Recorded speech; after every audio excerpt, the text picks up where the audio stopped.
Women in Love, just so you want to.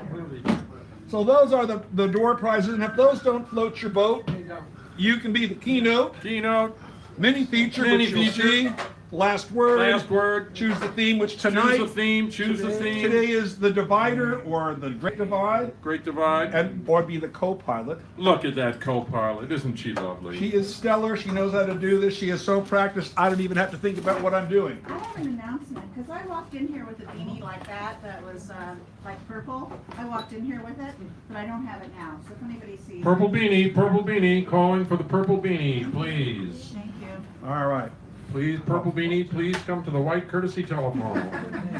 Sacred's checklist. Hear ye, hear ye, hear ye. Welcome to Sacred Grounds. But Dan Brady is the current host of this longest running open mic in the known and unknown universe. Serving up good food and fine poetry since 1972. Please support this reading by enjoying the food and drinks served here. Let's have a big hand for Teddy and the invisible Fiona. Oh, yeah.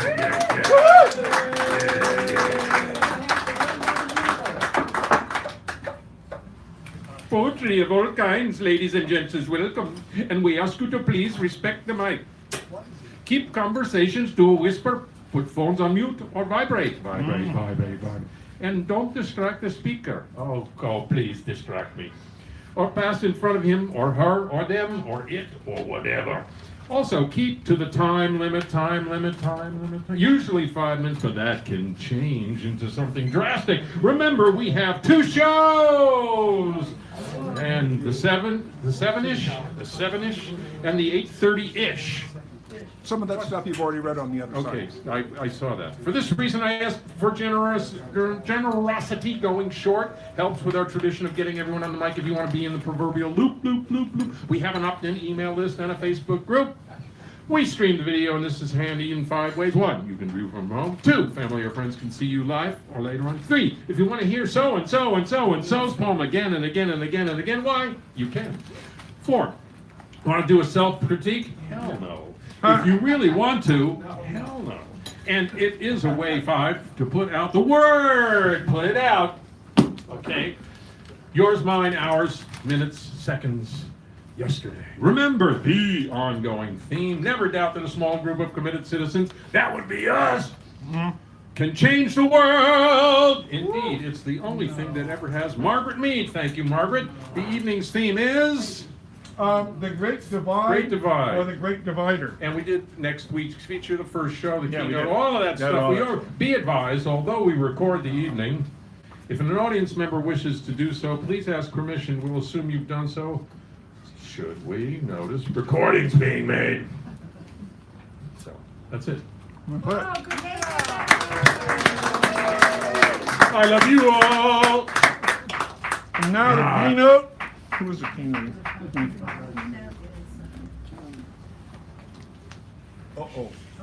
Owen Duncan. Give him a round as he comes up and kicks us off. In the event of the open. They do that, the openers. Expanding your range. Oh yes, I do that frequently. I do that. Oh, here. Step this way, and I can get you.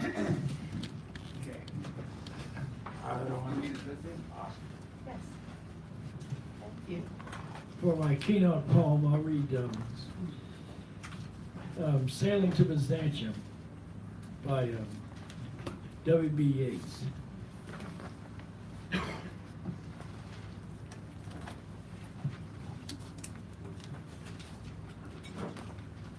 Sailing to Byzantium. That is no company for old men. The young in one another's arms, birds in the trees, those dying generations at their song. The salmon falls, the mackerel crowded seas. Fish, flesh, or fowl, commend all summer long. Whatever is begotten, born, and dies. Caught in that sensual music, all neglect. Monuments of unaging intellect.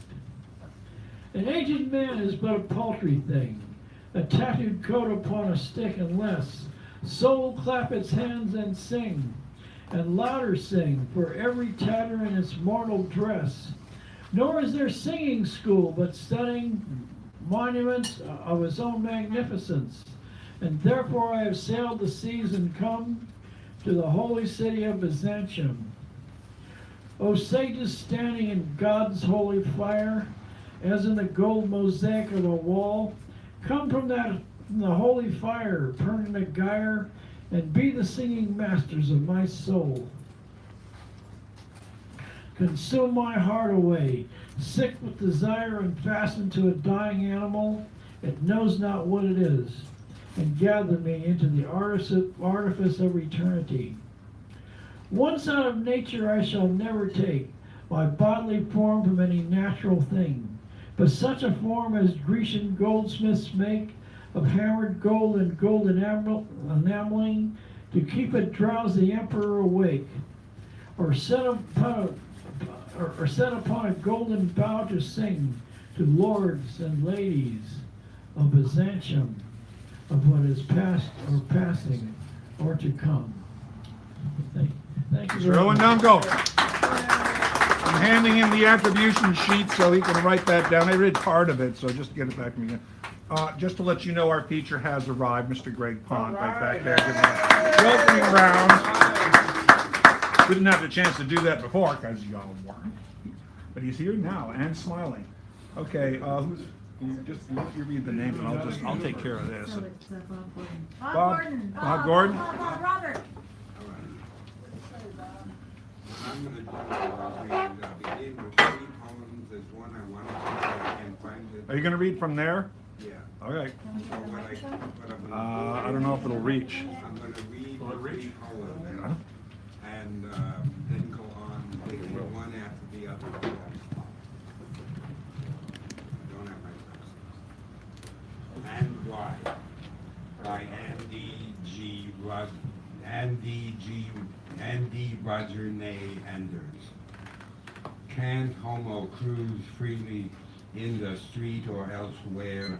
Hetero is serious too, and not the light as at night when and where they saw each other dance and go home to the heart of the matter. Or is there any difference of heart and soul in the way people please to fall in love?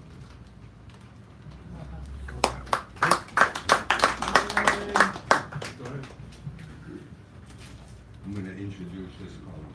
It's 2 people walking through the street, being their friends, and they're telling each other where to go to meet them in the future. Jetting streams by a non-emos. Fly, my angel, beyond the sky, for we have lived through hell and heaven is our home. For this was nothing short of shit for anyone who can see it, as any all who cannot see say yippee-doo-dah yippery. And all the few who speak and speak glide through their garbage weak to wreck. Let them glide and fly.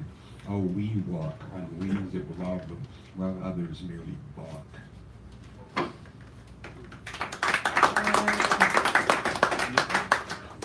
One more. Hey, David, just go to the side a tiny bit. There you go, I can get him in there. That's perfect. This one is exact. He heard exactly when. A baby wailing for 10 minutes length. Perhaps he was hungry. Perhaps he had no strength. Perhaps he felt a knife. That mother saw. Too lengthy, too cold, too sharp. Perhaps another was hungry. Perhaps another had not sufficient strength. Thank you, David, for the rescue. Who's name? Christiane, come on up. Where? I don't know where. Oh, you're right there. All right.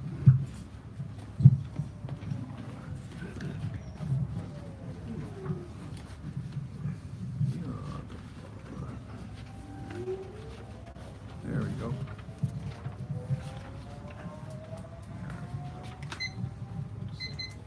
Thanks. Welcome.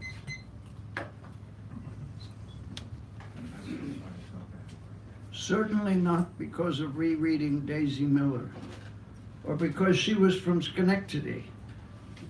Rather, The sentimental journey, skirting Geneva, Switzerland, where for an enchanted moment there had been, unfortunately, a brief encounter. The demure damsel, imbued with the worthiest of U.S. heartland virtues, compelling and attainable, if only she had been an apparition.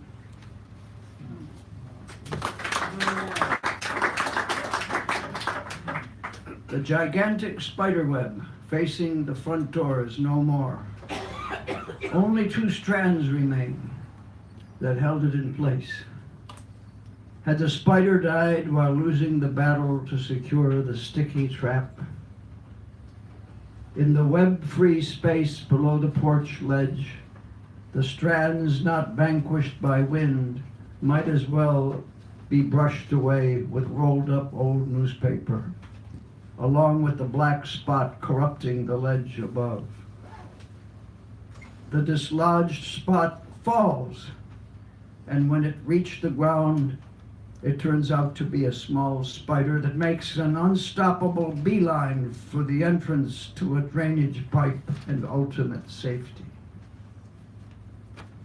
Having been dormant in the guise of that dark spot for a couple of weeks, how much longer will that spider live, if not forever?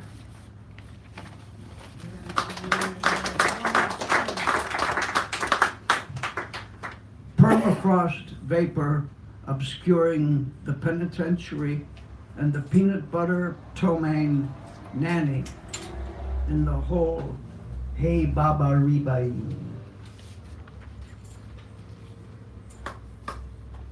Absent squall, wire noose around can of angel food pudding dangling over Little Mary Sunshine, parking meter pole mirage dissolving into index finger, dialing up Lucifer 9064, an old telephone, infernal roulette wheel, busy signal, anesthesia.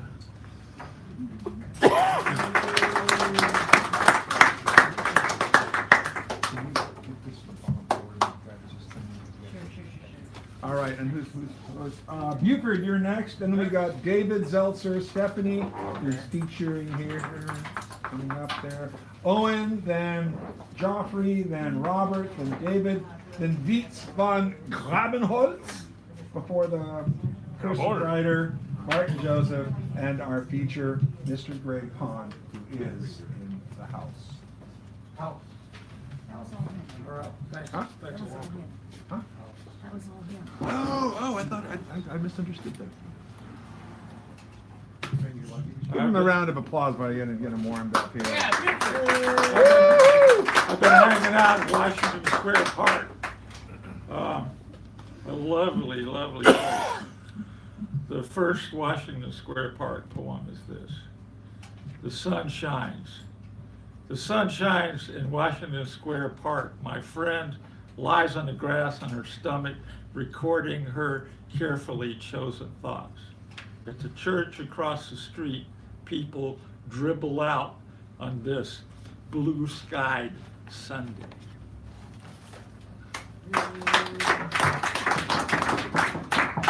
A woman walks her dog. A woman walks her dog on a long leash. She wears an orange hat. She thinks of her mother, who's sick with emphysema. All right. These little babies I've created. Thank you for listening. Older men conversing. 2 older men converse in Chinese. One walks away, then the other gets up and walks away with him in the cool August breeze in Washington Square Park. A woman sucks on a straw from a big paper cup.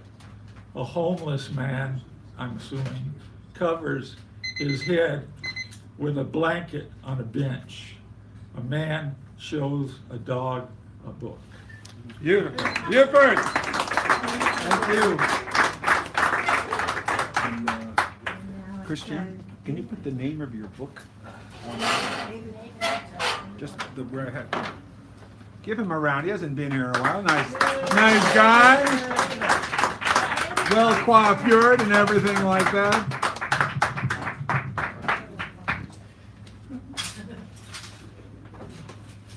Thank you all. It's nice to be back. Yes. I have to put on my poetry goggles so I can see. Okay, so the first one is called Fine Rochester Wires. I wrote it sometime last century. She feels the flowers unfurl in her belly, the layered flesh open along her spine in Rochester, snow to the crossbars of phone poles. We take off our clothes and leave this life between two panes of glass, thin as the skin of a raindrop. I walk around with my screechy voice, praying I can stay in the rips in my flesh, with the kites and half-built wooden airplanes, greasy snow, and clouds of mice around the moon.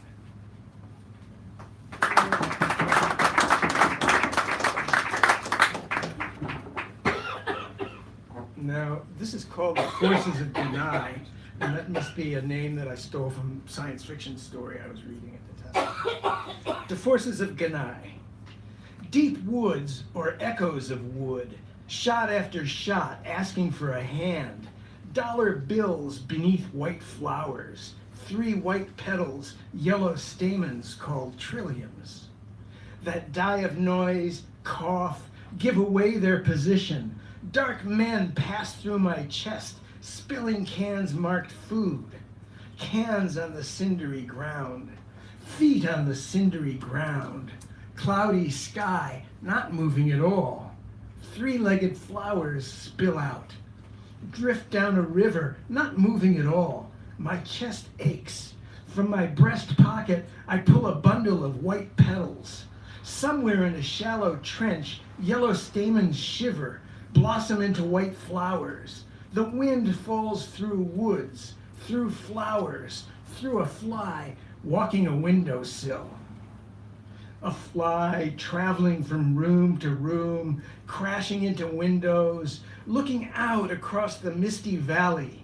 Poised reproductive organs aim at the sun that arcs across the sky and lies unused on kitchen shelves.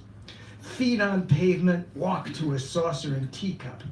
Coffee spills on tables. Clothing glitters in the sun. A waitress comes to wipe the table and sees the fly. She follows its gaze across the sleepy valley. A faucet, families, fruit, 2 cabs, an oil drum, footprints in the rain. One man eating another. She detaches her legs from her body. White flowers spill out, not moving at all. That's the end. Thank you.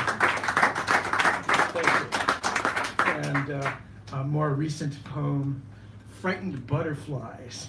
And the epigraph is, and America sinks into machines and tears. That's from Poet in New York by Lorca.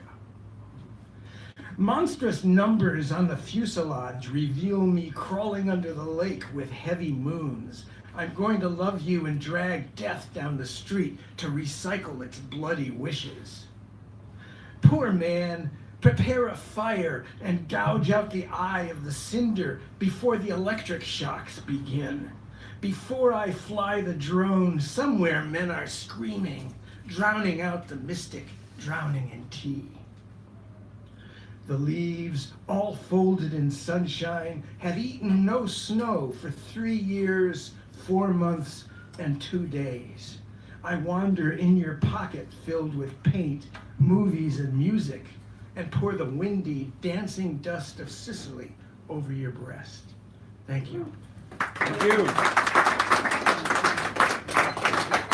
All right, a quick couple of housekeeping announcements. We have 27 people on the reading list. I'm going to remove, someone will help me remove this. I'm going to put this chair over there so we have an on-deck chair so that when someone is, when someone is next, that's where they'll sit to save time. And right now we have Stephanie Manning coming up, and Owen, you should take the on-deck position over there. And there was someone over there. You need to, did you want to sign in? Okay, I was going to get you, but you're right down there. All right, so this is the feature for next week, ladies and gentlemen. So it'll be my birthday, but it'll be her grand feature. So make sure you come for that. Give her a nice round of she's here. She has been a rescuer of this place, a hard worker, a person who's made this place possible. Without me and without her, well, I wouldn't be here. Okay, thanks, Dan. So this was called I Sit and Look Out. I sit and look out upon all the sorrows of the world and upon all oppression and shame. I hear secret convulsive sobs from young men at anguish with themselves, remorseful after deeds done. I see in low life the mother misused by her children, dying, neglected, gaunt, desperate. I see the wife misused by her husband. I see the treacherous seducer of young women. I mark the wranglings of jealousy and unrequited love, attempted to be hid. I see these sights on the earth. I see the workings of battle, pestilence, tyranny. I see martyrs and prisoners. I observe a famine at sea. I observe the sailors casting lots, who shall be killed, to preserve the lives of the rest. I observe the slights and degradations cast by arrogant persons upon laborers, the poor, and upon Negroes and the like. All these, all the meanness and agony without end, I, sitting, look out upon, see, hear, and am silent. And that's by Walt Whitman. And then here's two by Langston Hughes. One is called Madam and Her Madam by Langston Hughes. I worked for a woman. She wasn't mean, but she had a 12-room house to clean. Had to get breakfast, dinner, and supper too, then take care of her children when I got through. Wash, iron, and scrub, walk the dog around. It was too much, nearly broke me down. I said, Madam, can it be you trying to make a pack horse out of me? She opened her mouth. She cried, oh no, you know, Alberta, I love you so. I said, Madam, that may be true, but I'll be dogged if I love you.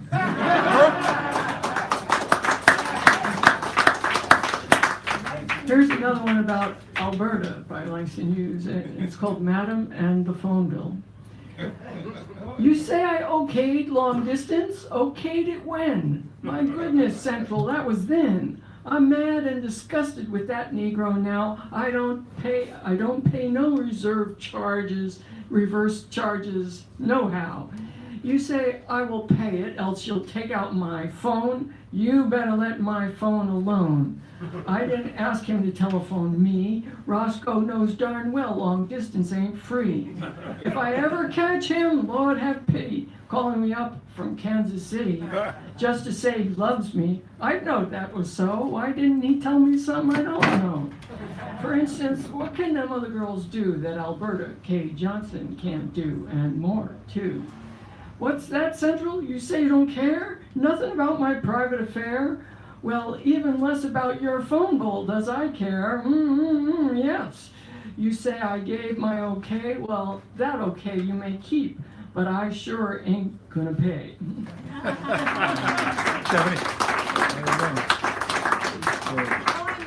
Owen's coming up, and Joffrey, take the chair wherever Joffrey is. Joffrey Cook. Huh? Oh yeah, he's the next person. And then Richard May after him. They used to call him Jeffrey. Jeffrey. Oh, thank you, Jeffrey. All right. Give Owen a round. He's coming back for the open. The keynote always does that, just so you know. I am Dr. Dreamer. Torn apart from an opera of red calypso, a red carpet of bad dreams, dreams I am glad I am finally awake from. I am glad I am better off than a bad dream, dreaming of a chaos of legs, eyes. Sometimes a chair would show up. Sometimes I am puzzled by a surreal mathematica, a mathematica of clowns. Clown costumes and a cynical Krusty smoking a reality cigarette. The clown is noisy, turning the poet into a peasant, duller than a pile of dirt. A dull statesman, not even a fast-talking salesman, begging, staring at the imagination of reality. Yes, the imagination of reality waving at street corners that have been left behind.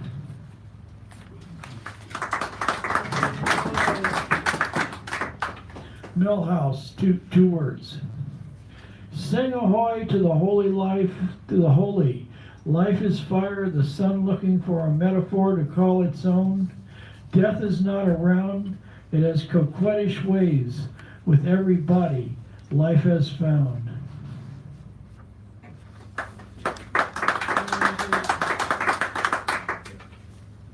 Shards. Of bushes grow the lilacs up to summer, blossom on the sonneter's wandering eyes. My eyes wander and I wonder if I can let them.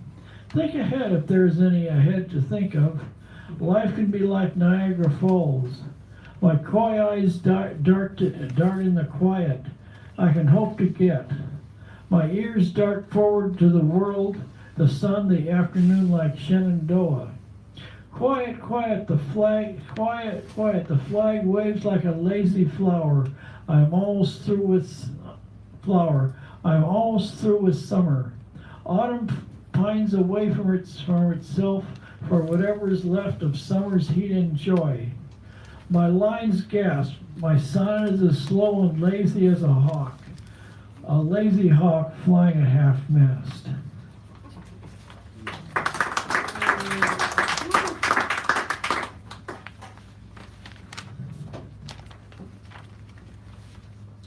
Horses walk under the sky. Men walk by. Drums and puns, roses and roustabouts. This poem is like a whole slow horse plodding like Darwin with his blinders. Slow and sure of himself. Maybe a slow metaphor will stop it and chat to tell me where it's at.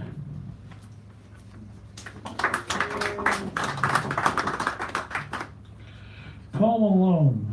I have plotted my plans for the gesture in the serene sea, my love of love and loves.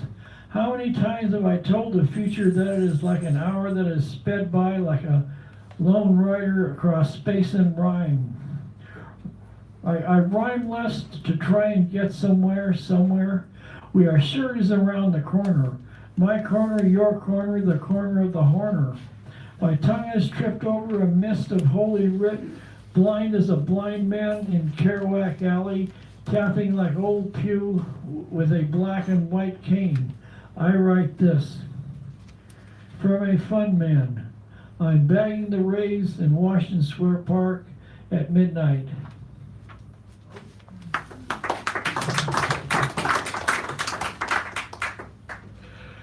Four days of free verse. Black silent days, dark as the space inside me, silent as a Chaplin film, dark as the river of emptiness inside me, the land of lost metaphors, metaphors that should have been mine, belong to the air, belong to the earth, are buried under 5 fathoms of ocean, are consumed by the fire of change. Thank you, Mr. Dunkel. Okay, thank you very much.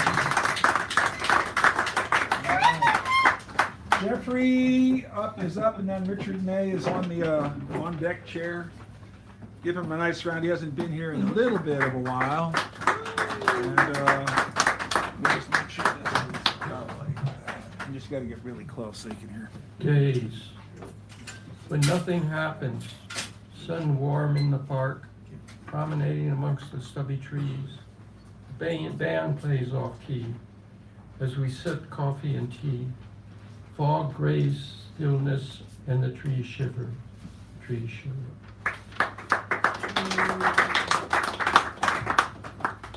I live in a fog forest. I live in a fog forest. There is no way out. Thank you. Thank you. you for your generosity, Jeffrey. Richard May, up to the mic. Richard May, and then David on deck chair. Right? Richard May, David Ehrenreich, you're okay. So this is written by Dennis Kelly, and it's from his play Love and Money, and it's Act 1, Scene 2.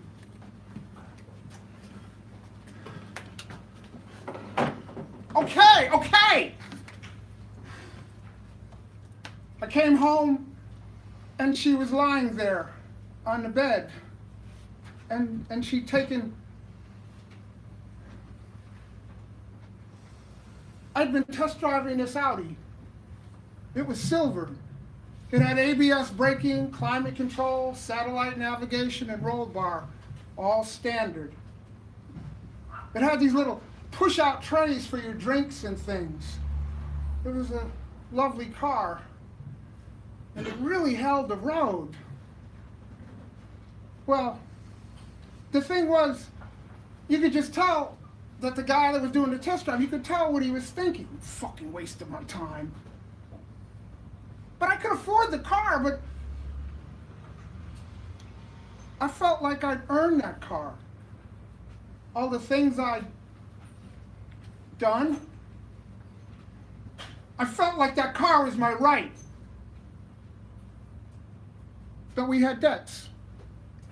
Big debts. My wife had debts. You see, he could see that I couldn't afford the car. Do you understand? It was visible on me. He could see it on me. So when I came home and saw her lying there, I thought, I'll be able to afford the car now. Only my wife wasn't dead. I thought she was dead at first, but she wasn't. I thought that $100,000 worth of debt had died. But the debt was crushing us. It was... I sat down. I waited. 10 minutes, 20 minutes, half hour, 45 minutes, and she's still alive. I looked it up on the internet while she lay there, dying. She'd taken 30 to 40 Xanax, but she hadn't drank any alcohol. And then I'm thinking, the car's going. I can see the Audi going. So I went downstairs, went outside, got in the truck, into the shop, came back with a bottle of Smirnoff. Started feeding it to her, but it's going everywhere. So I get this straw and I tape it to the bottle with plumber's tape so it's all waterproof, and I put butter on the other end so that it doesn't scratch, and I slip it into her throat and I start pouring. And she starts coughing and she's struggling, and I pull out the straw because I'm thinking, marks, you know, marks in her throat. So I go back to feeding it to her, and it's hard, it's very hard. And her eyes open. And they look at me with the bottle. Really unfocused, but they knew.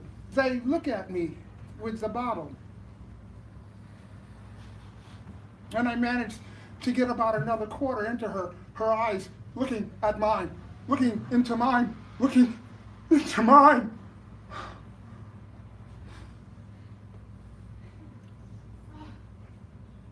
Thank you. Whoa.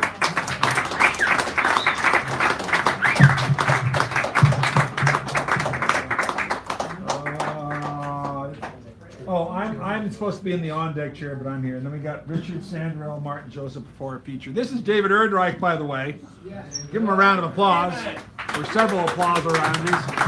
And I really want to stress that since the list is like, kind of like blown out, if you go short, we appreciate that. So just so you know, people have been doing that remarkably, amazingly this evening so far, so I appreciate that. David, you're on.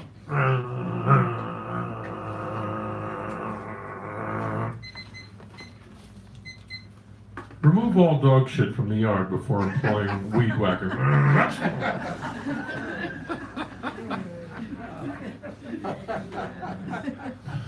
Been there. Heroes and villanelles.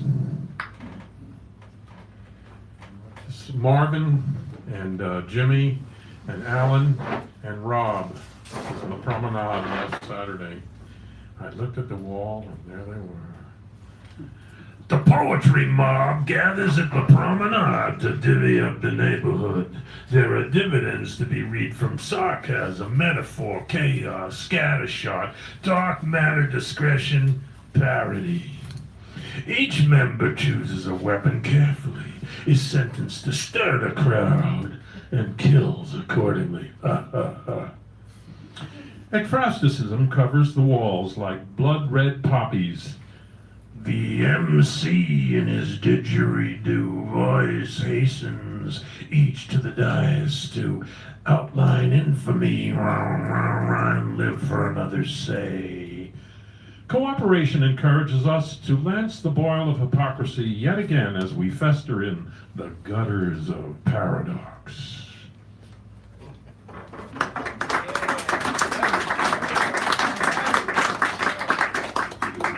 Puzzled? In Sudoku, it isn't so much seeing what's there as seeing what isn't there, then doing it in pairs. Are there any other Sudoku nuts like me here? Sudoku. Snake eyes. This was written yesterday. There's a reason Babel and Babel sound so much alike. Brook bubble can be heard to interpret. I'm sorry, that should be hard.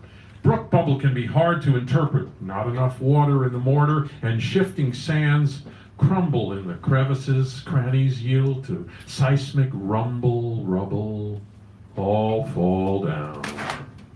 The casino lies empty in Atlantic City. The boardwalk looks a little bored, a trifle seedy.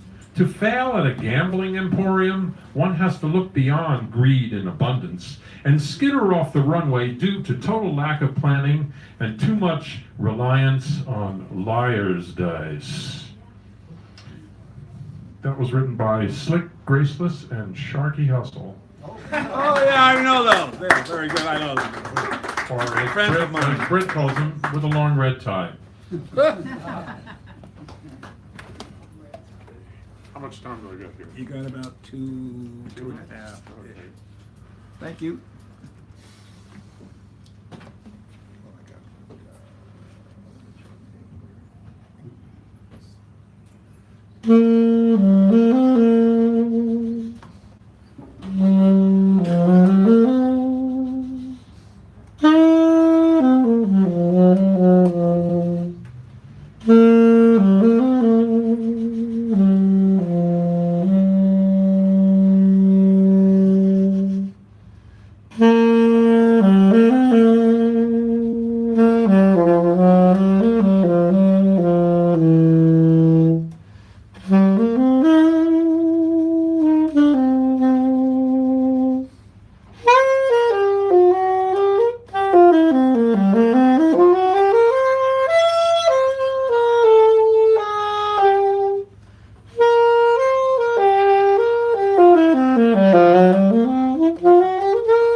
That brings us to me, and then I think after me is Richard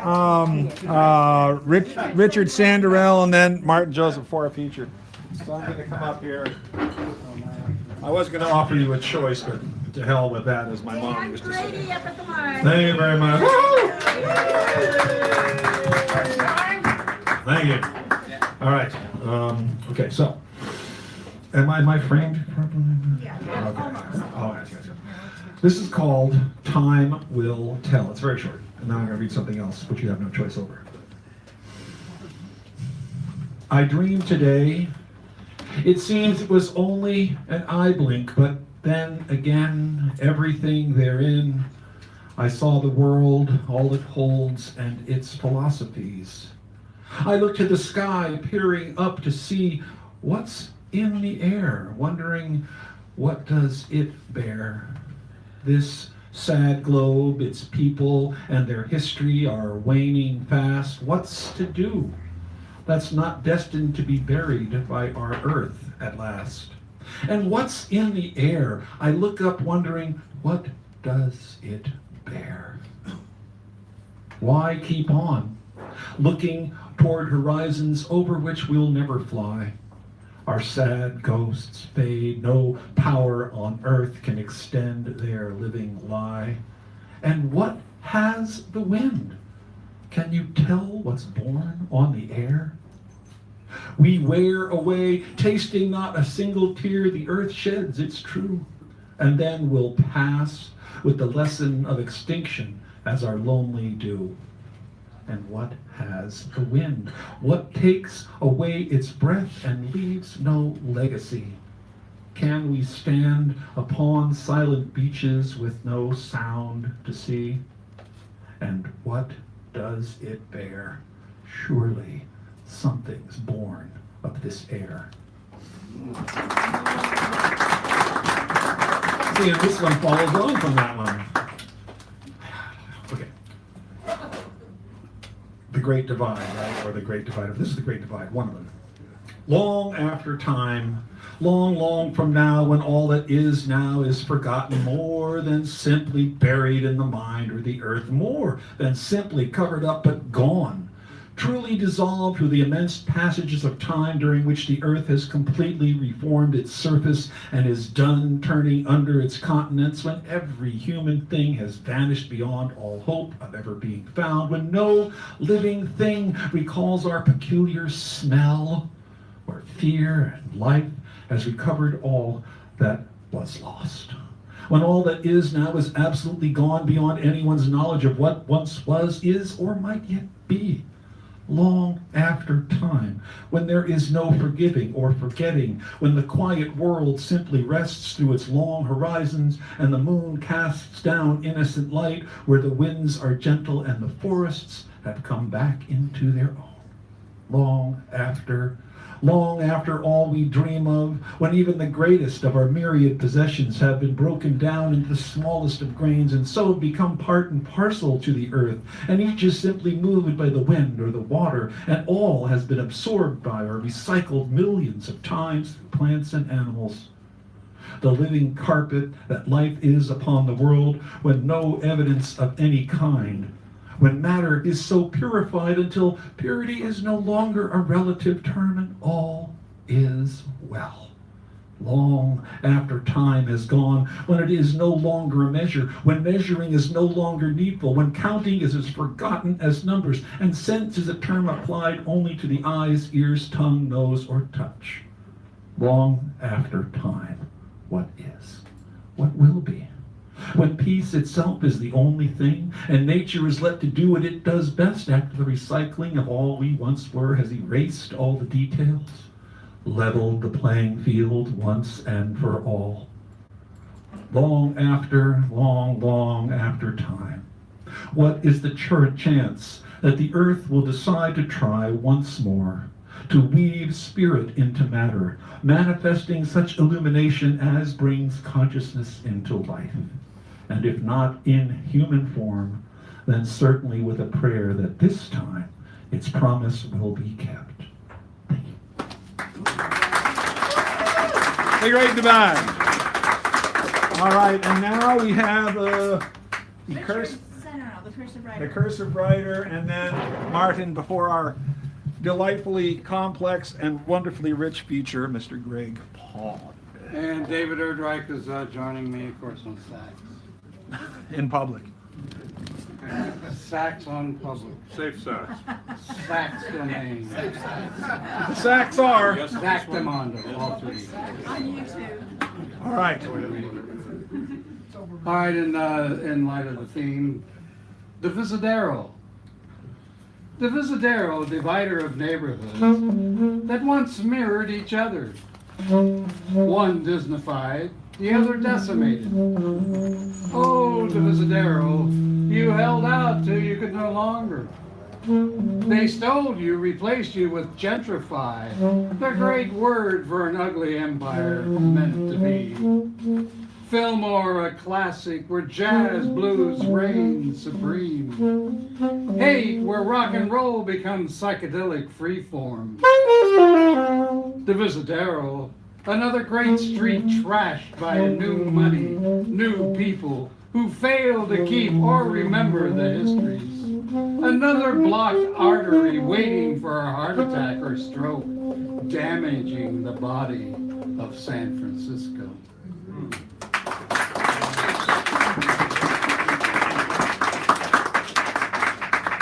Music blows, baby, music blows. Music blows our hair back, washes over our bodies' clothes, shows sound waves passing, traveling galaxies, freer, forward until it comes back again. Give us samba forever, percussive drums of heart under azure ancient skies of today with red moons, sunsets, warning. Dance away sorrows as powerful hips swing, feeling, feeding joy in your step. Let no one take that away what is given. Attach your joy to your intellect. The Lizard King sings and shouts, "We want the world and we want it now." Did we get that world? Are we even near the mountaintop? Are we in the right place? Is it healthy for living things? Is it? We ask as music blows, rhythm drives energy and forward with love. Music blows, baby, music blows, as our mother turns, listens as she glistens in the universe. Yeah. And the last one is, I was afraid. I was afraid he'd steal a beer. I was afraid, so I got my gun. I thought he had a weapon, going to steal a beer. I shot a few times. I think I hit him. I was afraid. Another dead black, red, brown, gay child, adult, dead from something she wasn't doing, stealing with weapons intent to do harm. Afraid? Why? Are you afraid of whites for the same reasons? Why not? Those shot aren't interested as to whether you love them. Just stop killing them. Why we can't, as people round our disc, drop our shit? We're all on this sphere. Wake up! Wake up! Your ending is ever coming closer. Do you really want to spend it hating, killing, destroying? Who made you so cruel, never making amends, friends? Do you even know, care? I was afraid he'd steal, so I shot. I think I hit him. I was afraid. I was afraid. I was afraid, so I shot him. Yes. Thank you. David Erdreich. Stand around with David Bagner. Cooperative there, I should say. All right, now, Mr. Well, the kind and kind-hearted Martin Joseph kindly arrived, and Greg Pond, you can take the on-deck chair since you're actually going to be next after my flattering regalement of your talents.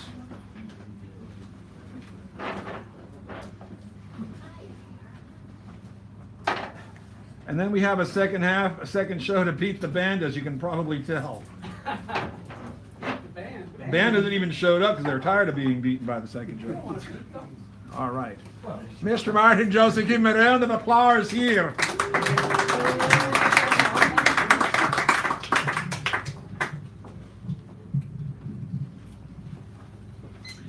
Good evening, Sacred Grounds. Good evening. This one's called This Little Piggy. This little piggy went to market. This little piggy stayed home. No, it's not a gender issue thing. It just happened that way. This little piggy had roast beef. This little piggy had none. But this is America. You would think that there'd be plenty of roast beef to go around. But then again, this is America, and things aren't divided well. The other little piggy cried, wee, wee, wee, all the way home. He was the lucky one. The sanitized version of this is how the corporate media reported the story. I know better. I was there. Yes, that little piggy did go to the market, but he was never seen again. His name was Fred. I'm not sure that the one who stayed home fared much better. I was there at Arby's when the third little piggy came in and ordered roast beef. The kid behind the cash register was sore amazed, first, that a pig could speak English, and secondly, that his grammar was better than the cashier's. The rest of the customers were uneasy. They were not used to seeing one menu item eat another menu item right in front of them. Some of my minimalist friends claimed that there were really only two piggies. One who went to the market, ordered roast beef, and cried wee, wee, wee all the way home, and one who stayed home and had none. I'm here to tell you that they are wrong. The little piggy who claimed he had none. I saw him walk into the dim sum place on Noriega. I saw him walk out with a pork bun. He got halfway down the block eating it and then stopped. He looked down at the bun and he said, "Oh man, this tastes like Fred." I met the little piggy who cried wee, wee, wee all the way home. He did that because he discovered what happened to the first piggy and to a lot of his other relatives. He was going back to tell the others. I had coffee with him at the Sacred Grounds Cafe. After he'd calmed down a bit, his name is Carl. He asked me if I had known about the tying of Piggy's left rear legs in a line and hoisting them upside down on a wheel and cutting their throats one by one to feed America. I said, yes, it's not something that I was proud of. It was something that my culture did. But I did like a little bacon in my sandwich. He looked at me accusingly and asked, what happens when they run out of piggies? Will the cafes feature cold, thinly sliced poet on a choice of sourdough or ciabatta bread? Yeah. I looked back at him and asked, with the federal government shut down and no FDA inspectors on the job, how would they know that real poet was being served? The government doesn't know what real poetry is, said Carl, so it doesn't make any difference. It's just a label. He looked up at me and said, you know, you're not so safe either. Since my eyes were opened, I've noticed that your species is split into two parts, and that one part, the much smaller one, the very, very, very rich one, is feasting on the much larger part that contains the rest of you. It's pretty amazing to me, but then it was also pretty amazing that my brothers let their legs get tied to a wheel and got hoisted upside down in a line. In the underground, I heard rumors that the Koch brothers are after you, so watch your back. I heard you're going to be 70 soon. Damn, that's amazing. None of my relatives made it anywhere near that. I saw Teddy stacking up the chairs for the night, and I knew that it was time to go. You got a place to stay? I asked. I can't go home, said Carl, but I split my time between the temples and the mosques. I feel pretty safe there because no one there wants to eat me. I avoid Chinatown altogether because I don't want to spend my afterlife embedded in sweet and sour sauce. And the Catholics, one of them offered me a job one time. The job was to sit out in the sun at 375 degrees Fahrenheit for 2 hours. He wanted me to eat a bag of raisins before the job began. Sometimes Alan Harris lets me stay at his place downtown. I don't know why, but I feel safe there, even though he doesn't. Sometimes the walls melt and it freaks him out. Alan drives a cab and we make bets using imaginary money about which of us will get his throat cut first. Teddy finished stacking up the chairs. As Carla and I were about to separate, he talked about the value of negative role models. He said, when the wrong paths are so well illuminated, it lets you know that the right paths are somewhere else. As he disappeared into the foggy night, he said, it's not what happens in life, it's how you handle it. Thank you.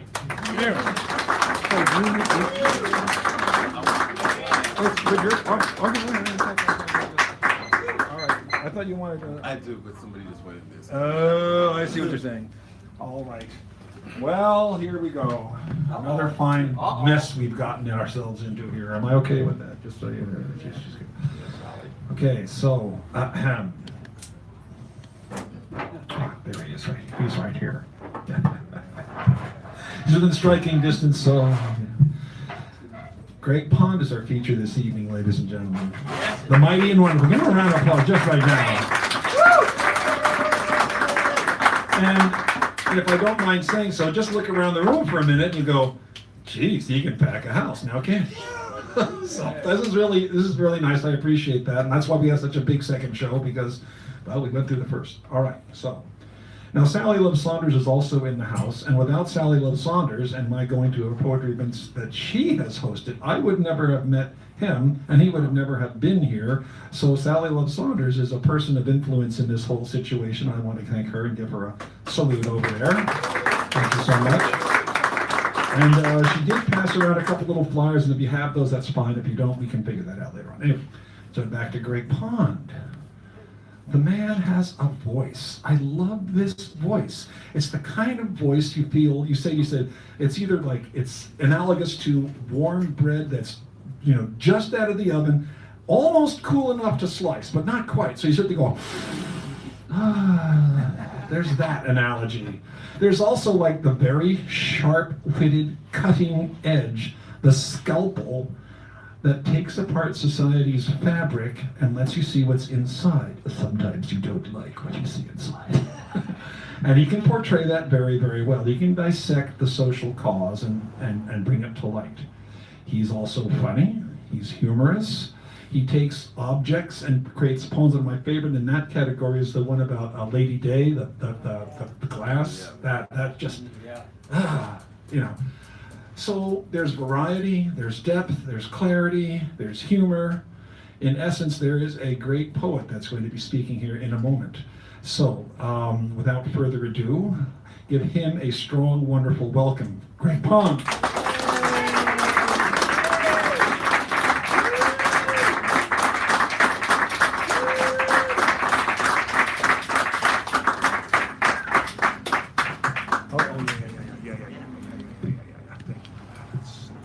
Thank you all for coming. Wow, this is great.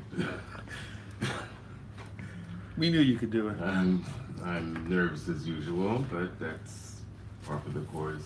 I've got some old poems, I've got some middle poems, and some new ones.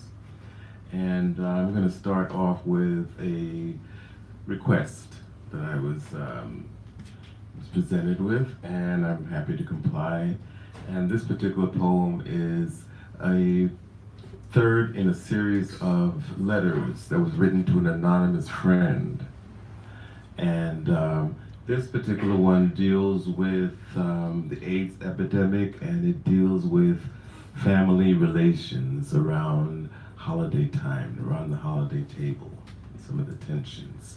It's entitled Dear You 3. And this one is dedicated to Sally. Guess who? Bet you never thought you'd be hearing from me again. At least not so soon. Even though at best it's been a few blue moons since we've been in touch. And with so much going on, I often wonder what you have been going through too. The years now lived in lower doses find us in this time. still reeling from a 2-decade frame where too many who barely blinked at life got pulled to the other side.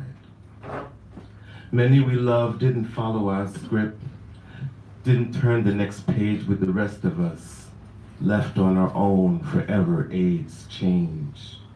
Survivors who remain to elevate the memories and validate the pain. Oh, the family's fine. All this time, still pretended not to know about me. But only superficially, you see. We just don't go there where discomfort has often appeared dressed as a careless comment or joke that chokes conversation and makes holiday dinners slow to a crawl, for a while at least. It's so easy to make excuses like, oh, it's so rare when we're all here and get to share and connect. And since guilt, denial, and fear takes so much time to dissect, sometimes it's better to just let the moment pass in benign neglect.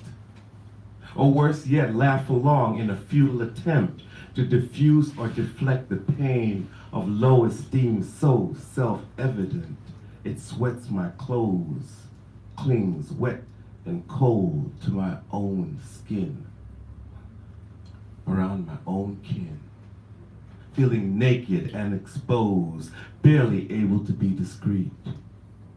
Because it really matters to me what they see when they really look at me. Momentarily distracted by, please pass the peas. The moment passes as a reprieve. Soon move through dessert and urge to join the guys for football, drinks, and lies, while sisters, cousins, and wives hit the kitchen to do their bit. Thank God little nephews and nieces practically pull me apart, pull me back in place while I rearrange my face and try to replace jigsaw puzzle pieces. And as for me, you'd think by now I've seen just about enough, but here I am like every other fool like me, still wishing, still hoping to fall in love. Greg.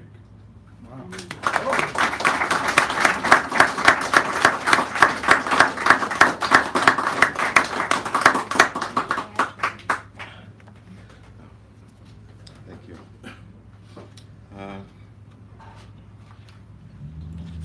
Is this one of your books? This is from Black and Blue, my second. First one was from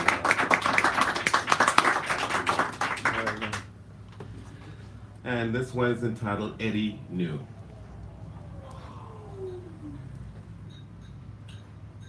After hours jazz man, just as bad as he can be.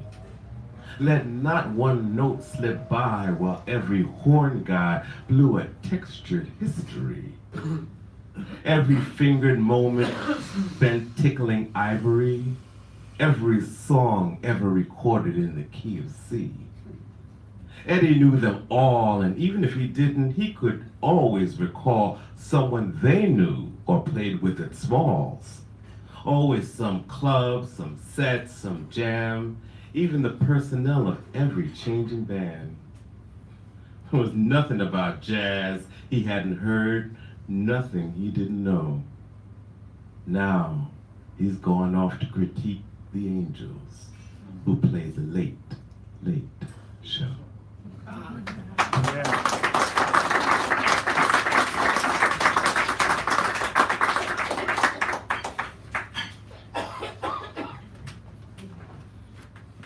Who are we? We may distance ourselves from the crazy rhetoric, but not from the mirror that exposes and reflects who we really are as Americans collectively, while we hide under a veil of decreasing civility. You know who we are. We are who he is. Bigoted, greedy, homophobic, racist, selfish, cruel, vindictive, sexist, xenophobic, petty, bullish, narcissist. He is what we don't want to be, but is the face of our current society. He's a reflection in the mirror that we wish we didn't see.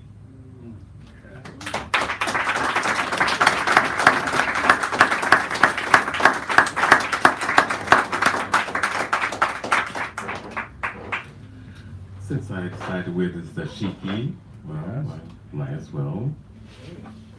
Oh, Africa. Oh, Africa. It's been a long stream of days, but just to be clear, I still feel near, even though I'm oceans away.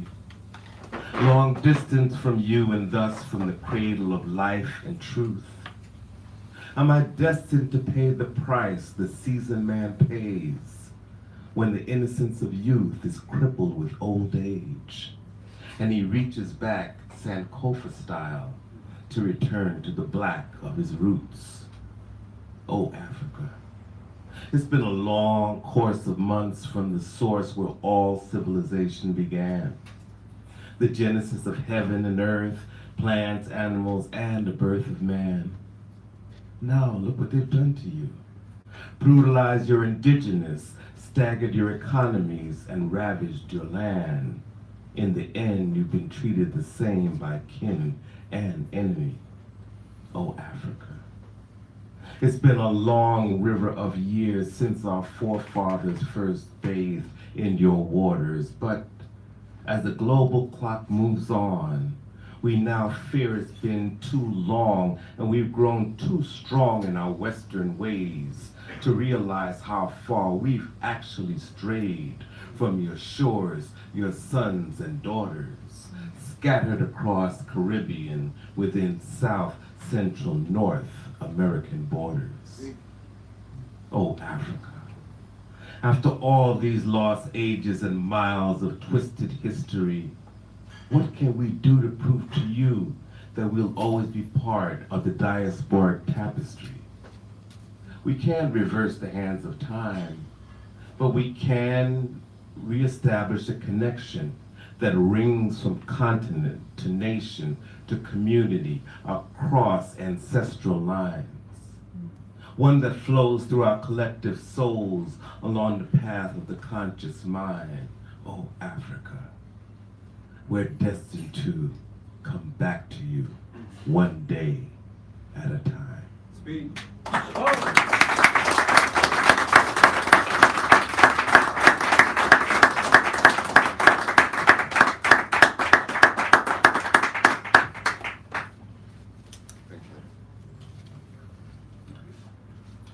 Your voice. I want to caress your voice with my fingers until the only choice left to you is to surrender willingly, without force. When I deliver a kiss that lingers on your lips with tender breath and sexy thoughts. I want to touch your words with special gentleness, polish them like precious gems while they're cradled against my chest, then hold them up to my ear so I can hear every note echoing from the back of your throat as you slowly sip the steam from your morning cup, whispering warm sounds in those dulcet tones, thoughts of you and me alone, curled in a ball and all snuggled up and crazy in love with your voice. Yeah.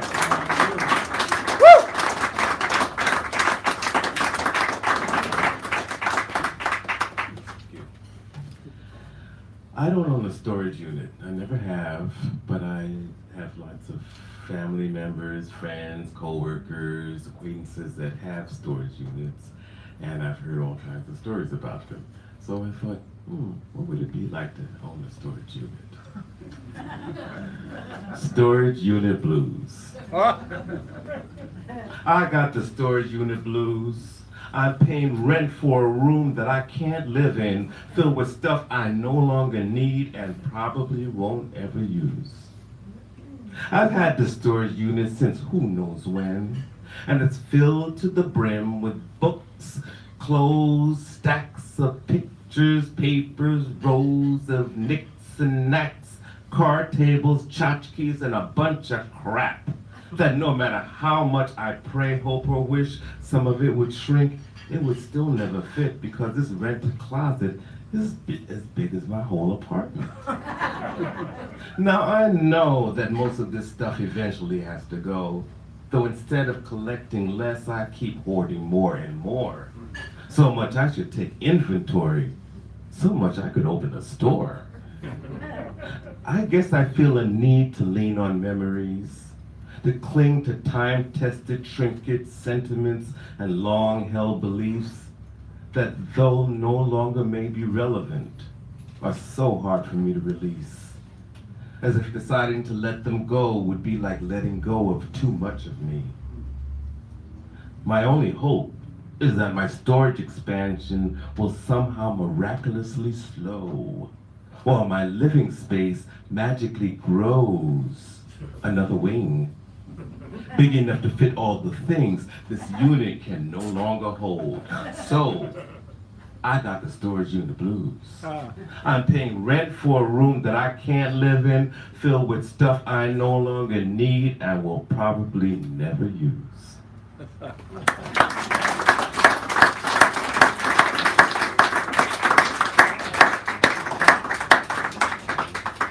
Two more. Oh, you're good still. Don't worry. Everything's fine. Phoenix.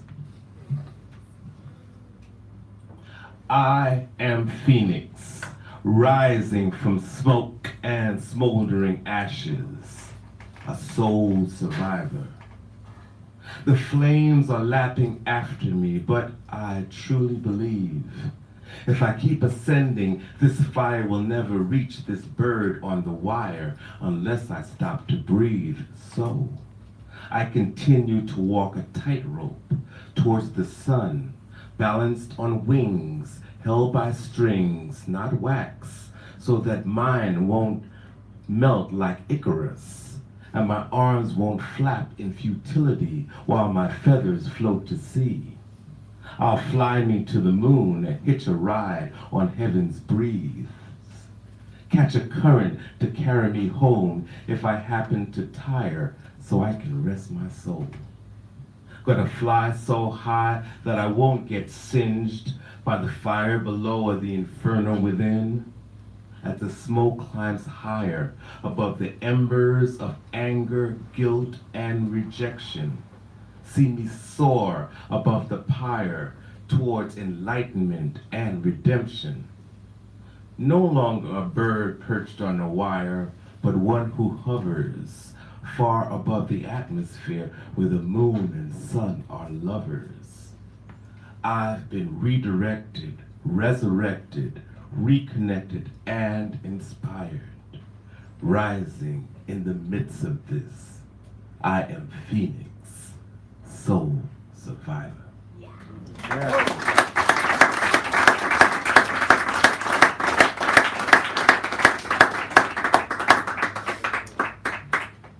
One more. I was going to ask you to do that poem with Lady Day in it after this one. Oh, I don't have it. Oh, okay. All right, never mind. Okay, just that's all right. But anyway, this last poem is dedicated to my brothers and sisters in the LGBTQ community around the world who in many cases are not allowed to live their lives.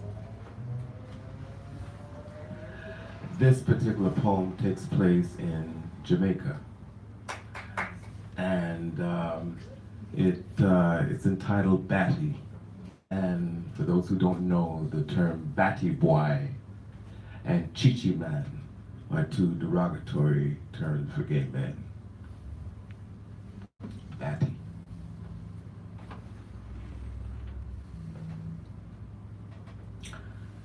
Down in Jamaica, they call us Batty Boy. We don't play baseball. We're not all that crazy.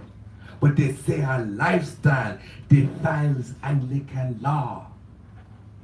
They feel them have a right to deride, arrest, beat, and mistreat I and I with club, sharp tongue, or fists, when and whenever they wish, trying to drive the devil out, trying to knock some sense in, until we fall on our knees, hang our heads, and repent our sins, but even then we never learn. So they proclaim, those who live in abomination, Bible and Rasta say, shall burn. What would it take to make them understand? Who I love or sleep with don't make me a lesser man. Or want to be a woman only make me human. But them don't understand. Them sing, come back to Jamaica. But they won't kill the chichi man. It tears me apart to hear how much hatred is harbored in hearts that swing the same waters our ancestors swam. Where activists become martyrs. Better hope it's not your son or daughter. Though we shall never forget those who gave their last breath, seeking justice and liberty from a Kingston still clinging to some old British shit that I don't think any queen believes. My soul grieves for my brothers and sisters who can't live their lives free from the daily shame, the threats and violence perpetrated by brethren, reverend and priests who demand Christian compliance, but with all due respect, they make an unholy alliance with the devil in their mind instead, twisting scripture to justify attitude that cast consenting adults as sinners for the crime of loving the same sex. Police and official vex and turn their back so black can treat black like a European used to treat slave. It's a shame. From Spanish Town to Montego Bay is the same old homophobic rant and rage. Down in Trench Town they warn, Batty boy, you better not slip, because if they ever see you swish, you'll wish you were never born. And if you have the nerve to say you were born that way, then you deserve the Almighty's wrath and scorn. In the morning, daylight come back to Jamaica. Dance reggae, drink rum, have fun and enjoy. Bring your wife, bring your children, bring your dollars, but don't bother bring no batty boy.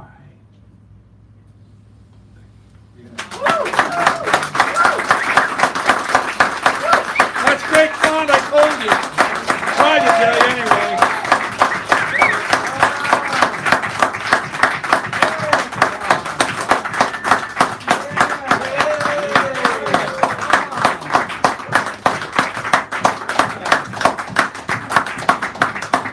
Just as long as you hear all that, Mr. Pond, that's your approbation there. Thank you so much.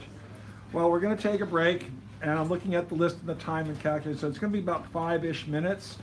The second show, Britt Peter, Brett Benson, Bill Mercer, Sharon Scott Kish, Shem Armini, Edward McHugh, Tommy Evacola Mecca, Sally Love Saunders, Dee Allen, Jonathan Merritt, who is introduced to us here, Rick and Natalie Champion, Antoinette Payne, and Britt Peter, the closer. Then, lightning round, we got Rob, Kenara, Hal, Clara. Huh? Oh, I thought someone was asking me a question. So we got a whole bunch in there. 5 minutes or so, we'll be back on. This thing will be running, but it'll be facing that wall, just so you don't have to worry about being caught on tape saying something you don't wish you could have said. I didn't know that, Russian man. Anyway, so there you go. A nice quick break, and talk to him. You can tell him you wanted one of his books, and he can figure out how to get it to you. That's what I'm just saying. Here we go. Okay, let me just sloosh this around.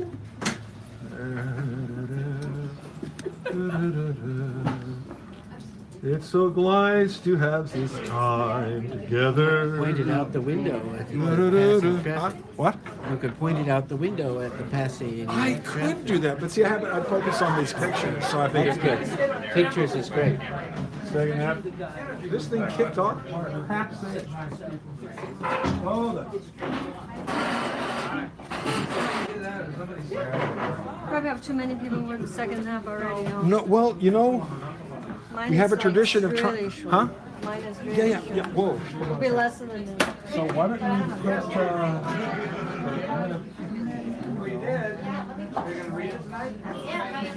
Right there. And this is your first time here? Yeah. Okay, so then I'm going to put an N.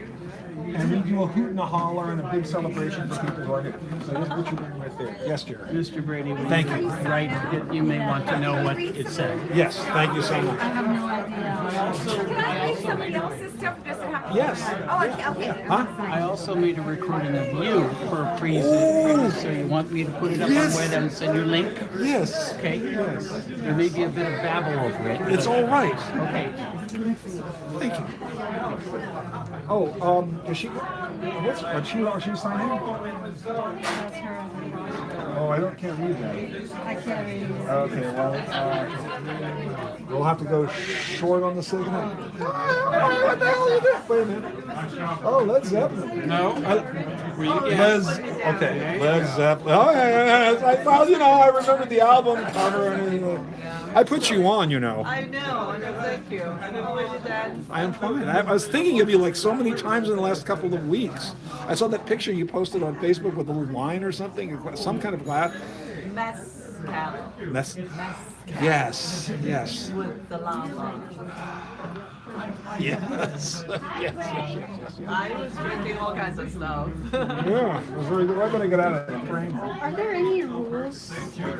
There are 17,463 rules, and I have the binder. It's about this thick. It's generally speaking, it's your poem or a poem by somebody else, but you can sing, tell a story, tell jokes, do other people's stuff. Yeah, but you have 5 minutes. But then, since the night is so crowded, maybe 4-ish. Yeah, mine is probably only gonna be like 1 minute. Oh yeah, well, then you're in. But I mean, in terms of the contents. Whatever you want. Whatever. If people here haven't heard something like it, I'd be surprised. Really? Yeah, so don't worry about that. If you think that I shouldn't say this. No, I mean, you know, I don't know. You know, maybe it's like reserved. No. No. No, you don't have to. Pretty wild people. We've had people up here who. Say all sorts of things. We have everything from oh my God to oh. So you're not. You're fine. You're gonna be fine. And thank you for coming. Thank you. What's your name? Oh, honestly, let me get my foot undone too. I'm Dan. Natalie? Oh, we have another Natalie. No, I heard you say Natalie. I thought was that me or someone else? Yeah, we have two, so that's. So we're gonna get ready in a few minutes. Nice to meet you. What? Well, because you're here, you're present, you're generous, courteous. I've never heard of the lightning round. What is the lightning round? I don't know. We're running out of time. I just chopped some stuff out. Yes.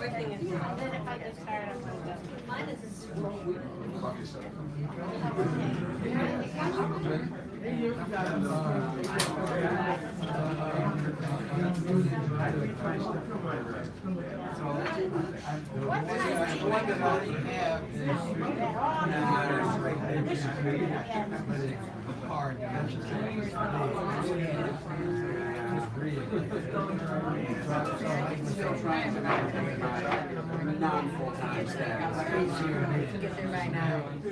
I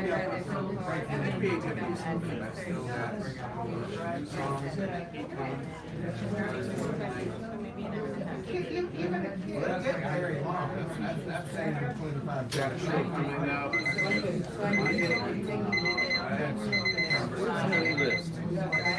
I guess this is the list. I want to see. That's it.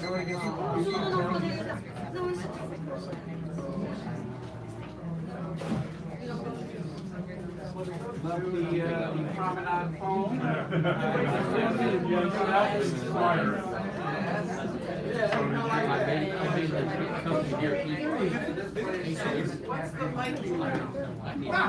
is like, it's like, you're gonna get everybody in, but if I have to read just how much time people have, then I gotta tell them.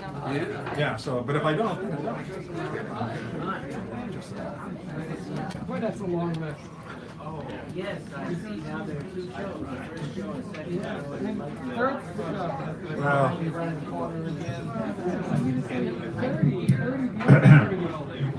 May I have your attention, please? Okay, that means I get to sing. Back in the saddle again, out where an Indian's your friend, where the vegetables are green, and you can pee into the stream. Yes, I'm back in the saddle again. Okay, everybody, I'm trying to get you to sit down because I'm usually supposed to say, if you sit down, I stop singing. Okay, so you're not sitting down? Okay, let's the other one.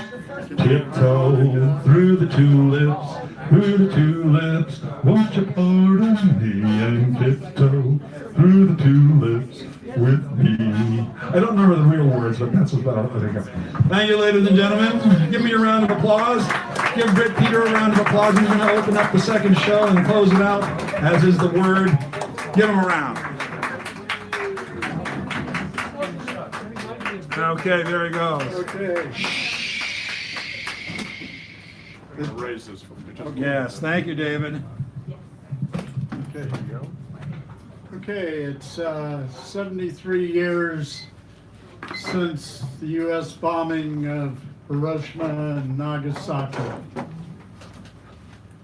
Hiroshima, not guilt, but acknowledgement, moving toward human concern. That massive secret project snared help and confiscation. The small package knotted tight, burning in history the shadows and frames of remaining buildings. The death toll. Like most vets I've met, many scientists have said, never again. Or the words of the Habakasha, young women visiting our campuses one summer in the late 50s, giving us details and their scars, not wavering in their humanly concern, their outreach, their call, their final judgment of war. Translate that.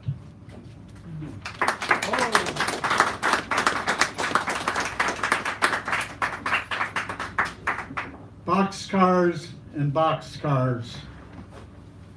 I've just learned that the plane carrying the bomb to Nagasaki was named Boxcar.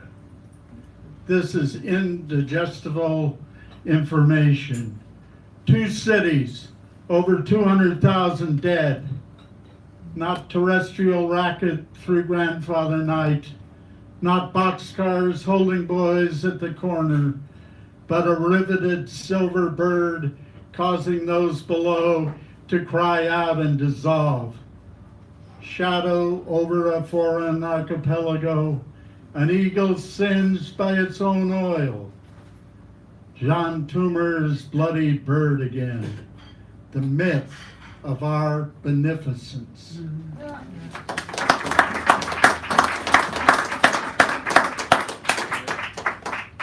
8/7/17. 2 breathing days between Hiroshima and Nagasaki. The folk singers and ball players on Tinian Island saw and heard the silver birds take off, 1945. Morning vigil at the tea garden, 1964. Today a stone gray morning, crows song and wind through the trees. Hiroshima, Nagasaki, bookends for grief, reflection, and the Habakkuk's resolve. Thank you. Good, Peter. And now, the famed and renowned Brett Benson is coming up here. We call him Red for obvious reasons. Give him a nice round, welcome him. And I appreciate the generosity of people, going on deck, short. Dan? Oh, who's on deck? That would be Bill Mercer is on deck. Come on, Bill. Here's Louise and a hamburger, I just want to put it out there. I've been on my computer. I don't know if anyone's looked across the room. School's starting again, so I'm lesson planning. Yeah, it starts in 2 weeks. I'm already behind. So nothing personal. I just trying to make America great. Not again. Yeah, all right, here we go. Yeah, right? Yeah, right. 2 poems. Monday afternoon, things were going great until I came out of In-N-Out in Daly City and my right front window was smashed. I left my backpack on the front seat. Unfortunately for the not great people or persons, all they got were some teacher papers. No money, no technology, maybe a water bottle to sell for $5.99 at the local convenience store. But then I realized something later on. Once I had calmed down, once the police had come and taken a report, once I'd gone home and talked to my girlfriend about why I was upset, putting out my feelings into words instead of bottled up punches at nothing. What was I screaming about? I was upset at the fact that my car window had been broken and now I was out $250. $250 that I claim I don't have. But then again, I have $250. That person who took the backpack, I don't know if they do. And you know what? It was really damn hard to see the humanity right after that.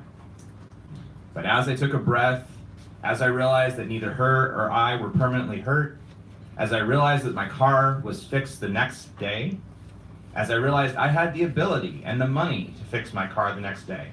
Shit, I had the ability to have a car. Now I have gratitude.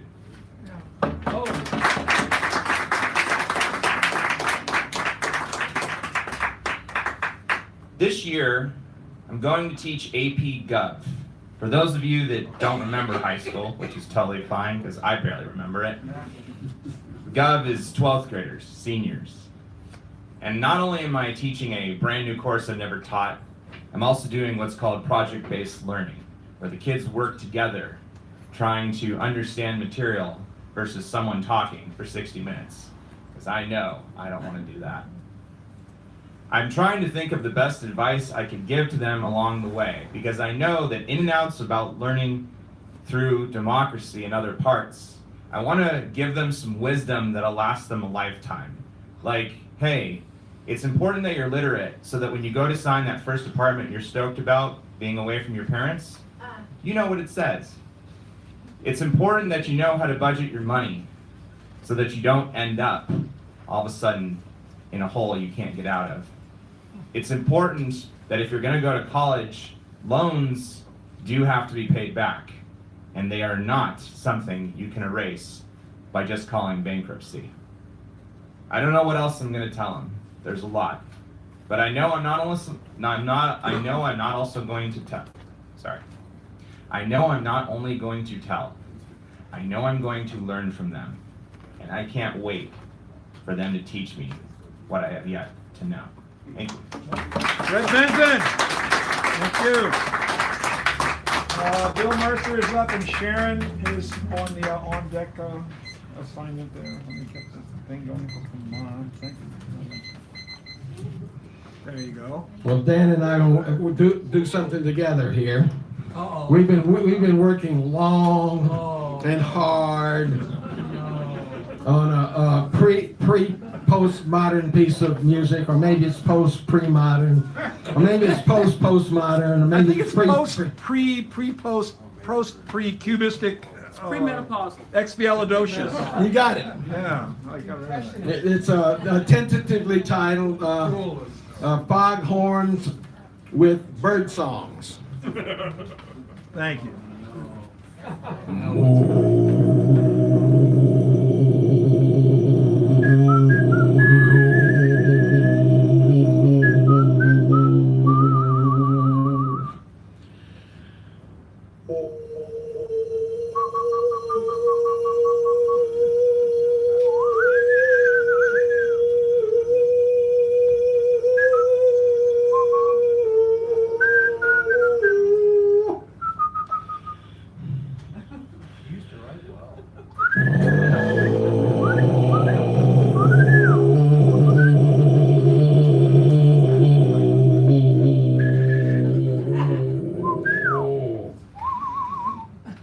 All those hours of work finally paid off. Finally! Finally! And thanks to my avian friend here. Thank you so much, Bill. I appreciated that. The opportunity to swerve shall never be past my lips. And now the amazing Sharon Scott Kitch and Shem. You're up next, so you may take the on-deck chair, as we like to call it, simply because it's what we call it. Okay. Hi there. Hi.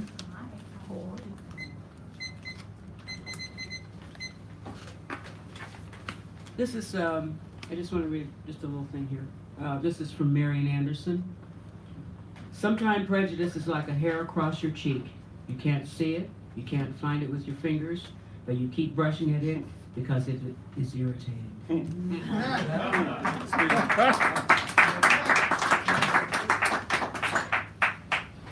And this is the line out south. This is Kansas City, Missouri. Every city, every town has lines of division. This line can be defined by race, religion, wealth, or all of the above.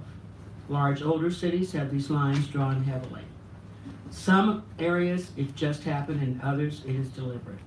It is in your deed, it is in your heart, and it is your mind. It is enforced with great force. You know where these lines are. If you cross them, you will be told. You will be reminded. You will be punished. There's a line against same sex, different religions, different races. All of these lines are enforced. They're enforced in some small ways and in some very large ways. In some ways, they are very punishable. Land sale. Be careful. Your neighbors will against you, and your friends will turn their backs on you. Lots of taboo about that line. Lots of centuries have come, and we still have those lines. Friends of mine took a road trip to a hardware store in Sale. They came back, they called me. I couldn't wait to get in. It was going to be like a kid in a candy store. And it was a kid in a candy store. Open the boxes. Boxes. Hardware stores, when things don't sell, they put them in the basement. And you'll find boxes and boxes of things that have never been opened and never been sold. One of the things I got was an original Marilyn Monroe calendar. Another was the Dion quintuplets. Usury. Illiterate French Canadians had 5 babies. And the doctor put them on show like they were little puppies. Another poster. It's really a sign. No liquor served to Indians. Another sign for red to color. These are reminders of where we were, where we have been, and some of the thoughts that some people still keep. Now, my grandmother was at a party, and this gentleman said to her, she was catering, "I see you everywhere." And she says, "I see you everywhere." And he says, "No, I see you everywhere." She says, "I have a very profitable and old business, and I I see you everywhere. He says, yes, but you're at all the parties. You're there. I've never seen a colored woman this successful. And she says, well, keep looking, because you'll keep seeing me. And he says, but when did you come to town? She says, I came to town before you came to town. She says, in fact, I remember you getting off the bus, the Greyhound bus, with a paper suitcase and a bag full of greeting cards. And then you and your brother lived at the YMCA. And he was astounded. He says, do you know who I am? She says, yeah, I know who you are. She said, so you need to learn who I am. He continued on. She says, I don't think you want to keep this up, but always remember, you'll always see me. Fast forward many years, Hallmark cards. And that's who it was. And his grandchildren and great-grandchildren took over the business. A friend of mine, and you can look her up, Yuriko Takata, great artist. She's at the Nelson Art Gallery at their school, and she answered an ad for an intern, and she went. And they said, we thought you were black. She said, no, I'm Japanese. It's Kansas City, remember? So she worked for the summer, and they were very grateful, and they let her. And she was representative of what's going on now in some areas, but not in some. Hallmark Cards now has a division for African Americans. Mahogany. Mahogany, yeah. African Americans, Jews, gay, straight, whatever. And this is kudos to the Hall family for their kids having the foresight to embrace the world as it is today, not as it was yesterday.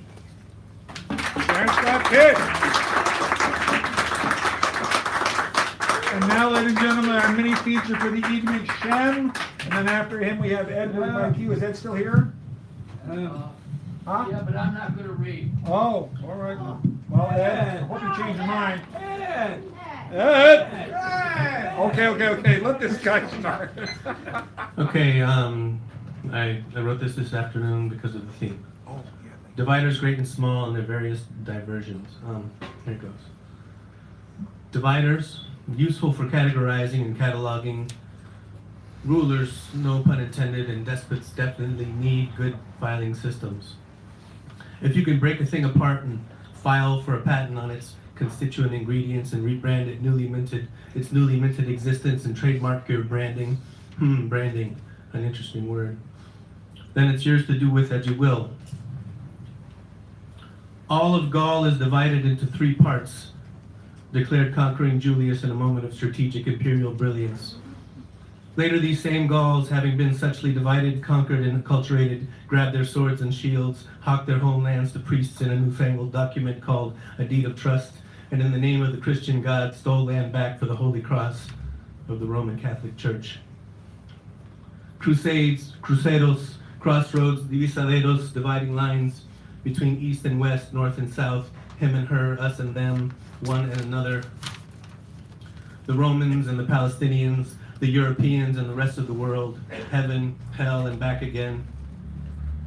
The Americans who came in droves with their deeds and their new diseases to infect and acculturate the people who had already been here since time immemorial, separating children from their homes and parent tongues, broke everyone and everything down to their salient, manipulable, exploitable parts to sell, kill, burn, consume in the name of manifest destiny. Across the Great Divide, rough mountainous upswellings, the ridgeback of the Americas spanning the whole of the continents from Alaska to Tierra del Fuego, truly a grand divider of tectonic plates and oceans. If the planet had a spinal cord, it would be this chain of mountains. The pioneers and pilgrims, outcasts and outlaws came crawling over these steep, young, craggy mountains, often starving and feeding off of each other in desperation along the way. This power-hungry, greedy, adventure-seeking conqueror mind, set on destruction and consumption, kept coming, no matter the odds of success, insatiable. Divide and conquer, eat or be eaten. Evolution is The survival of the fittest was and is their worldview, truly a great lie that divided us from ourselves and gave birth to the neo-Darwinist, post-Protestant, individualist, consumer capitalist conundrum we are now trapped in. The truth, however, is the miracle of life began with a much grander division. Amoeboid meiosis, divide and multiply was its strategy. The differentiating features of two genders then somehow got into the mix a little later, give or take a few 100,000 years. Life seeds had to cross over from one to the other. I need water. My mouth is dry. Sorry. It's okay. I'll make it. Collide, divide, multiply into miraculous multicellular configurations. Mitosis was the key to a greater variety and complexity. Couples, dance moves, and variegated odd accidents and gender features able to fit into any and all emerging niches, and to do the evolutionary drift thing between organism and environment, most often more like a conversation than a competition. Copulation, communication, consensual cooperation, commingling, counterintuitive to the contemporary concept of a mind-body split. With one line in the sand, we commit an act of violence, declare a simultaneous threat of violence to whoever has now been delimited and denigrated to the status of being on the wrong side of that line. Don't cross my line. Don't hop my fence. Don't poke holes in my granary. Don't steal what's mine is already an act of theft, necessitating all further acts of theft by those left outside of the demarcating first act of theft. In the primordial state of things, we all belong. Property is unnecessary. It's the first negation contained in the word mine, not yours, where theft, violence, and further threats of violence are born. Another significant but terrible divider. I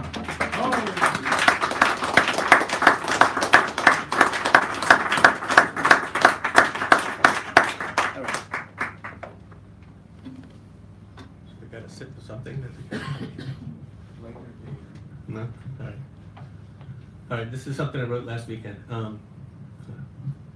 Type of Jewish cat always jumping to conclusions for you.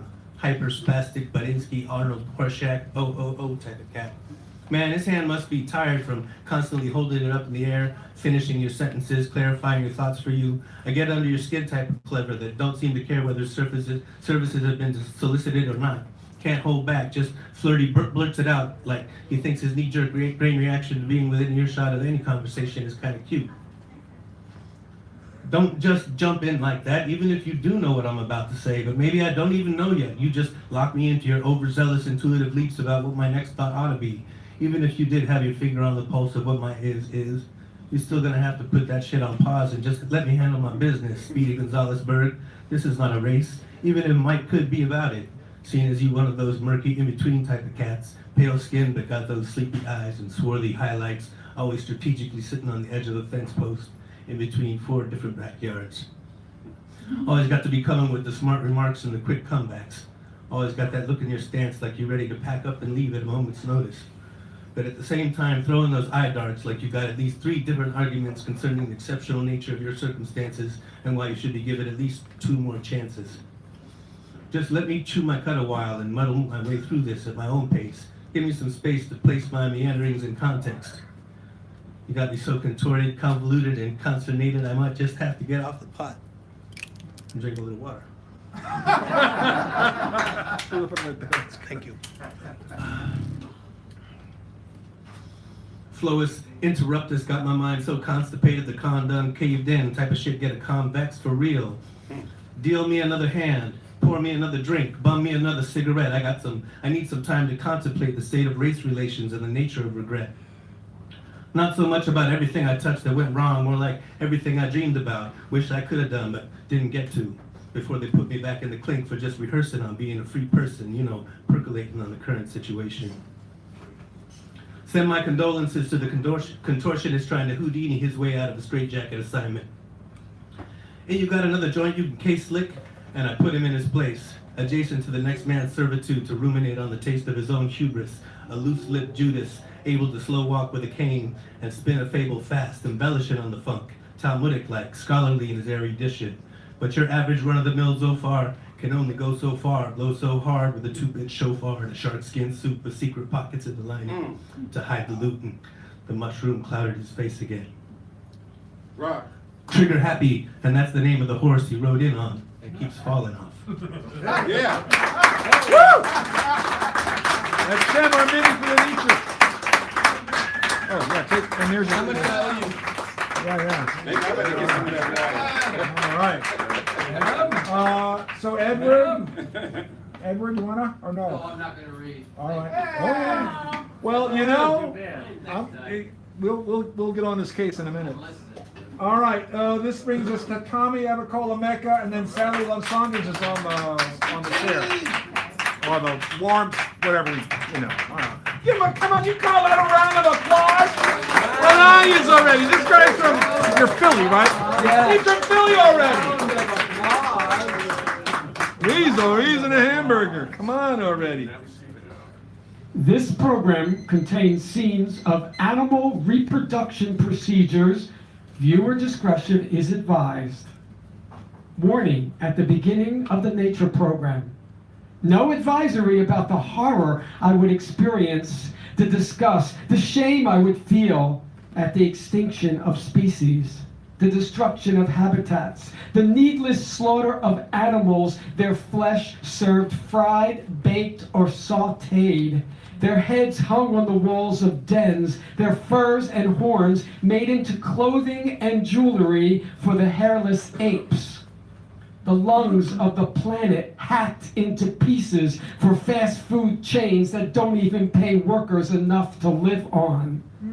We are what is obscene in nature, not a turtle dick being stimulated to shoot sperm to impregnate a female, the last of her kind, or 2 frogs fucking in the wild. Their reproduction is not the problem. Ours is. If there were fewer of us, there'd be more of them.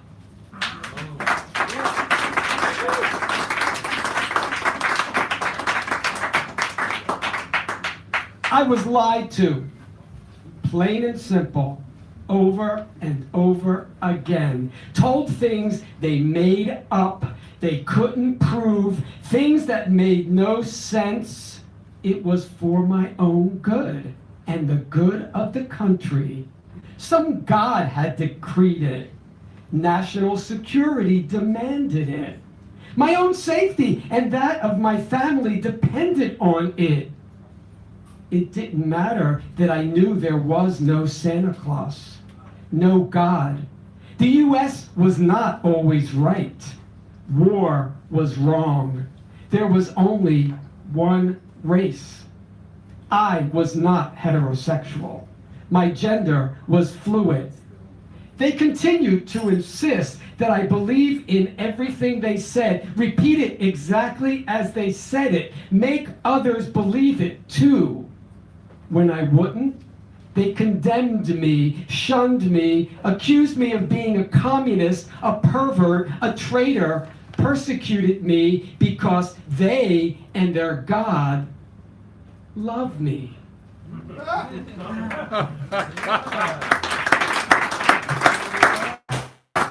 Take another swing at religion, so get over it.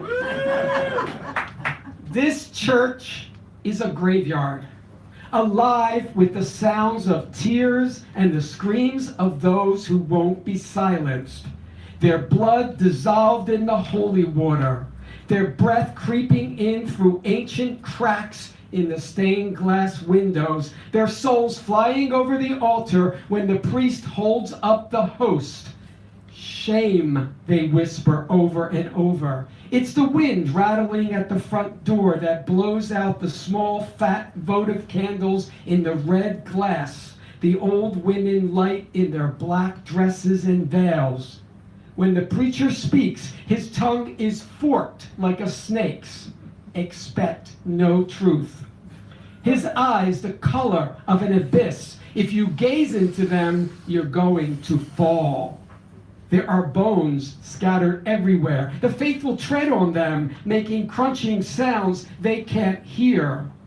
They don't see the faces of the children taken from their parents, the smallpox-infested blankets given to native peoples, the scriptures they read to slaves to admonish them for thinking they should be free, the ropes they used to tie gay men to the foot of the witch their bodies kindled the fire, branding them faggots.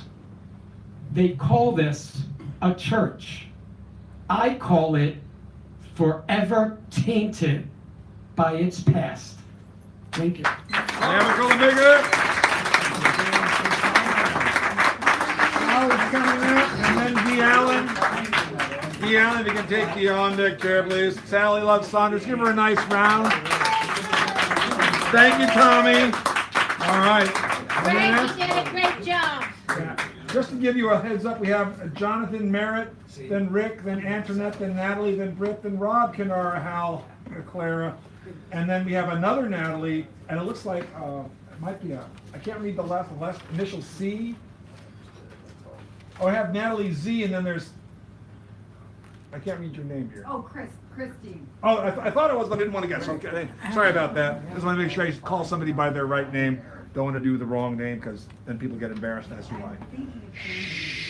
Okay, here we go. Today, Wednesday, August 8th, I saw a coyote up close. And the coyote saw me. Coyote so worried looking and skinny. Did someone disturb his home? His face crying, his body wiry and windblown. Coyote walked away. And then we met again. So much to talk about. So much to share. Oh.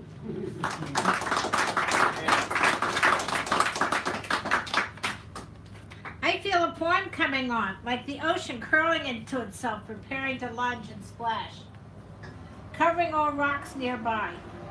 I feel a pond coming on. My back is arched up like a cat, ready to hiss and spray. I feel a pond coming on. Soon there'll be my cloudburst of rain words, drenching words, plenty of rain words. I feel a point coming on. Soon. Very soon.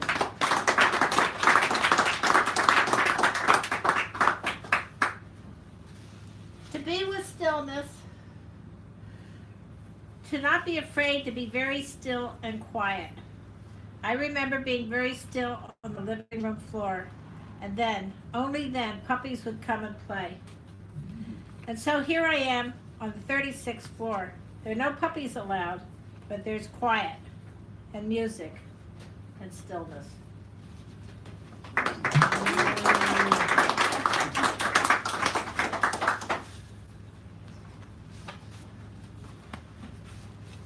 The moon weaves a spider's web from grass to grass. The moon lavishes velvet over the valley.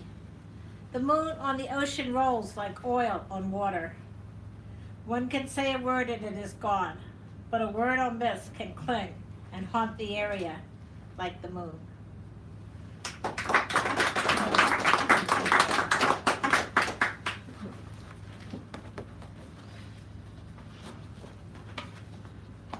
This morning I received mail from a friend who said she had stress in her life. Stress, the current fashion. I'm thinking of women who wore corsets and bones in their bras. That was the fashion.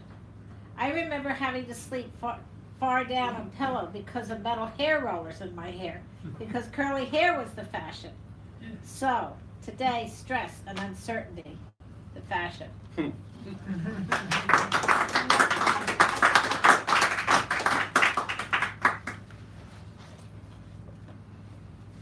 A poem is an unexpected house guest who arrives with a suitcase. Immediately he unpacks and settles down. A poem is an unexpected house guest who recalls old experiences, suddenly giving them new light. Yes, a poem is a house guest, for after he is gone, it seems as though he is still there.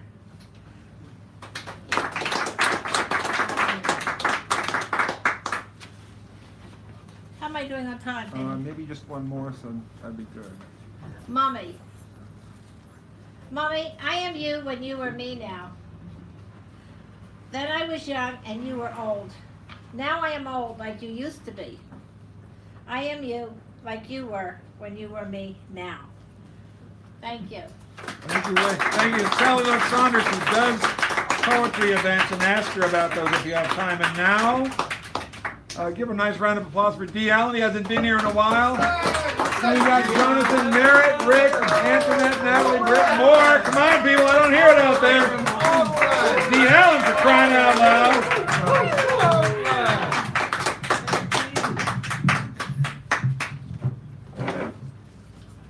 Two poems. The first one, both of them are anthologies. The elegies. I'm not with it tonight. Let me get this over with. First poem is called The Way. My body felt a shudder run through it when I peeped the video footage on YouTube. Found that how that Dodge Challenger with that Nazi driving plowed through the crowd, and how life was taken from just one. And when she perished, solidarity's air shifted to tragedy's pall. I can only imagine her mother living out every parent's nightmare, getting the news. Heather Heyer wanted a world based on mutual respect for others, regardless of color. Her eyes won't see reality move toward her heartfelt wish, Charlottesville, Virginia. But city says it grieves for Mrs. Bro's loss. The way was made to reverse the tragedy's bitter sting. Heather Heyer Way, street named in her honor. The way was made so folks can remember. She took part in pushing out prejudice on the front lines. The way was made so folks can remember her single act of love for strangers of different shades. The way was made so folks were notified the city wanted no part of the alt-right menace sweeping over their streets. The way was made was just a start to remind us all that Charlottesville and America should be no places for hate.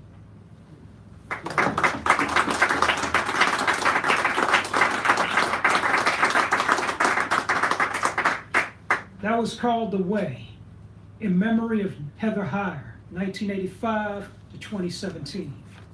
Oh. And the last poem is a new one. This is called Concrete Altar. Black lives don't matter to the CO walking the prison cell block. Black lives matter less to the salty beat cop patrolling the hood, squad car and prowl. Black lives don't matter to the vigilante bigot gone hunting for heads darker than his. Black lives matter less to sharp steel unprovoked. Insane wrath thrust into young necks on a subway train platform. One female left wounded. Her sister never saw past 18. MacArthur Bart, past sundown. Gleaming candles, flowers, and photos. Altar formed over concrete.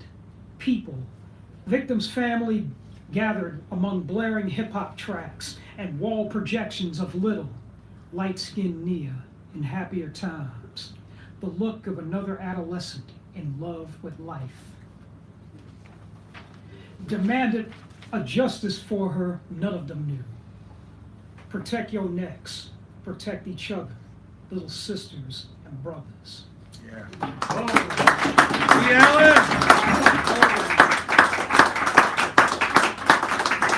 That last poem was a new one called Concrete Altar, in memory of Nia Wilson, 2000 to 2018.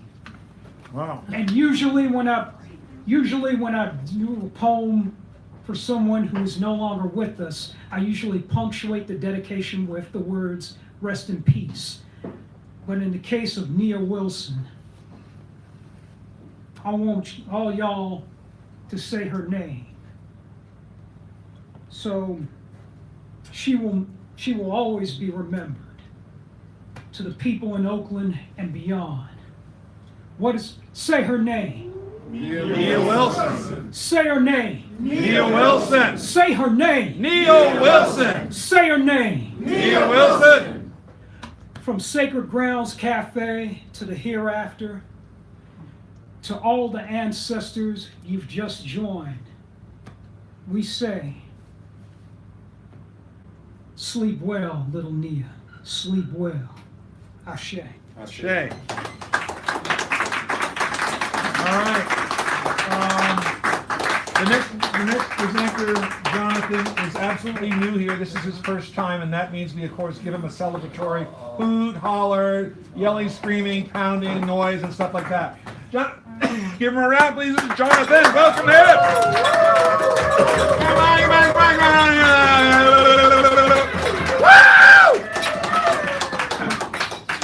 Woo! Well, thanks for that. Raise the stakes. I'm down from Portland, Oregon for a couple days. Thought I'd catch in here. So, working on a manuscript called Divine Guidance. This is the title poem. Divine Guidance. Fire tells me it's everywhere, though I have to discern. Some of the crows are notorious liars, but even those lies might lead me to the thing I need. Stumbling into a full blackberry bramble, and though I emerge with stained hands, scratched and bleeding, a heavenly sweetness redeems my tongue.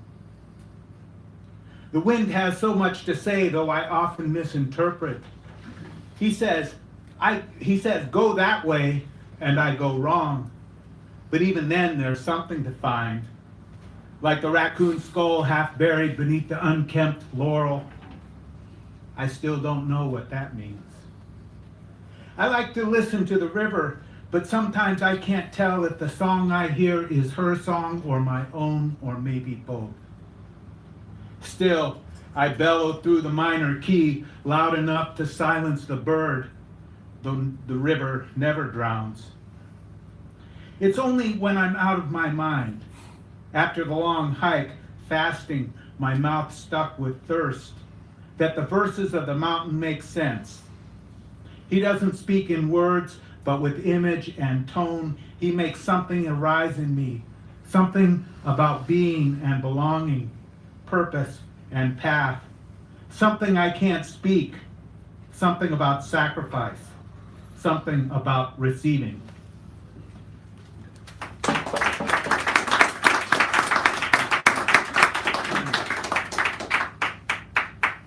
This is probably the most recent poem I've written. It was last week. It's called Neighbor, Stars, and Trees. The handle of the dipper arcs between trees, twinkling like a sign to somewhere I can't go. When I asked the old one about stars, he said, "Stars? You don't even know about trees." Big leaf maple, Douglas fir, copper oak, western red cedar. I know their barks and branches, plates and needles and leaves. I know the sound the wind makes moving through them, their shallow filigreed roots and thick, deep veins. I know the scents and colors of wood and how they burn. But it's true. I know nothing of their lives, their language, the relations between them, how they nurture their young, what they dream. He said, "Tell me something about your neighbors." I was equally baffled. I know their names, their houses and cars, but what music moves them? What humor? What wines? What lurks in their closets and troubles their sleep? Where have their children gone? What are their griefs? He said, "There is nothing as vast as the life around you. You can't begin to understand the stories of stars until you know your neighbor's secrets, until you can sing the songs of the trees."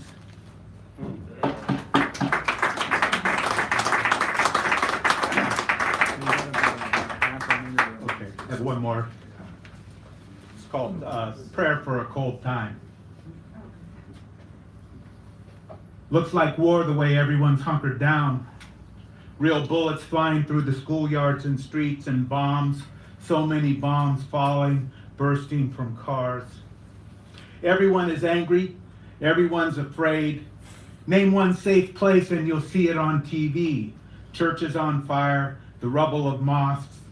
No one's weapon will protect him. No one's blanket is thick enough to melt the ice encasing her heart. We're all so hungry we become obese. We're all too frightened even to weep. What can we say to our daughters and sons? Keep your heads down, don't look around, read that book and play that game. It will all be over soon enough.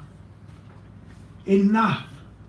The voices of children rise to accuse us, predatory cowards, killing ourselves, worshipers of the gods of emptiness and greed. We can't think our way out of this in a cold time. A time of separation, a lonely time. A time when the blind lead and the deaf speak and the brilliant blinding vision and the clatter and roar blind all of us, deafen us all, drive us into our holes where sure we can pretend to be warm, comfortable with our cocktails and recliners and screens. But the numbness comes from the cold rising inside, the vacuum of hunger, the ice of our fear, and inside we know it's not long before we freeze.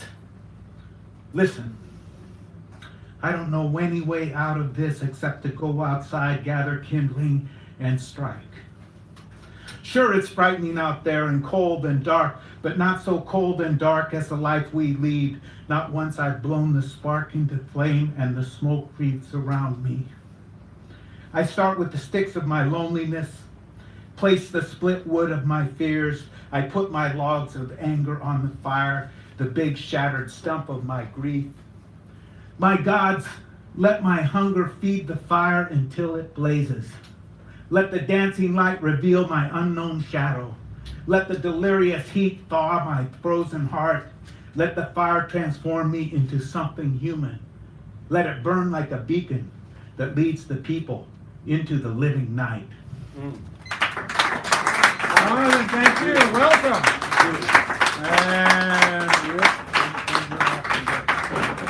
Big champion, give him a round as he comes up here, and we're going to Antoinette, then Natalie, then Britt, and then we have our lightning round of individuals. We have a stellar lightning round. We got Hal Robbins, Canara, Clara, Sue, Jesus. All right. Oh, you're not reading us? Oh, okay. Well, okay. Thank you so much for the update. All right. You're on there, buddy. Okay. This is on a dual theme. One is thermonuclear war, and the other is marital fidelity. They go together. Okay. They shall not pass. The commander-in-chief made known his strategy. Reconnaissance photography, military base in progress, U.S. cities at risk. Circles in the Atlantic. At the outer circle, a shot will be fired across their bow. At the middle, the U.S. Navy will actively engage them. At the inner circle, they shall not pass. The adversaries march to the Bolshoi, driving orchestral music, dancers leaping. I thought, don't you guys have important work? Muscovites were falling all over themselves to get out of town. The Russians had a general who knew about pushing Nazis back to Berlin. The commander-in-chief had a general who knew about firebombing cities. Dr. Strangelove was on alert. Dick gathered his duffel bag, pea coat, sailor hat. He had done this before. He usually drove around and came home when he calmed down. Only once before. I don't know what Lee had done to provoke him. He was serious. Lee invoked hellfire and brimstone. Leave us now, and you'll burn in hell forever. Dick hesitated. Hell was forever, but Lee was for life. Dick retreated to his TV chair. This time, Dick would defend his country and settle with God later. Has anyone seen the keys to the car? Lee had launched a preemptive strike. You're the only one who drives that old wreck. If you can't remember where you put your keys, how are you going to remember what the captain tells you? Then you'll be in big trouble. Dick stood down. He would defend the home front. Other kids stopped doing their homework. Not me. The adversaries debated. Tension at the UN. I'll wait until hell freezes over, but I will have an answer. The Russian ambassador pretended to not understand English. He smiled. The commander-in-chief kept caged the dogs of war. Ships stopped beyond the inner circle, beyond the outer circle. Accommodation.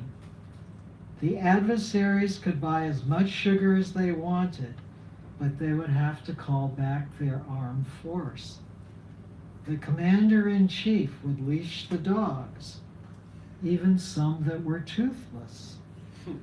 As evidence of their commitment, the premier and the president traded telephone numbers, 2 red phones, direct lines, 24/7. Dick and Lee negotiated a peace treaty of sorts. Dick took Lee for life. Much work remained on their communication skills. Much. Thank you, Rick.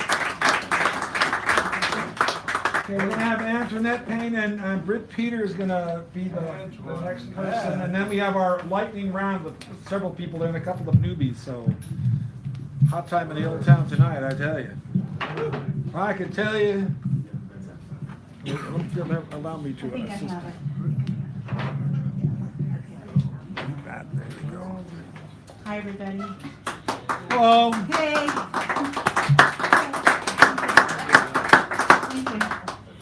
Helping people, a mental deficiency. Born to crazed woman, she cut baby's hair strapped in kitchen chair. Too close to scalp, takes away those curls. Another woman shows up trauma worn in lieu of yellow stars sewn to her coat, Nazi's gift. She left Paris by way of Mexico. Trombone man with 3 kids visits her shock treatment electrodes at Napa State. 2 boys inherit defective brains. Girl survives glued together with helpfulness.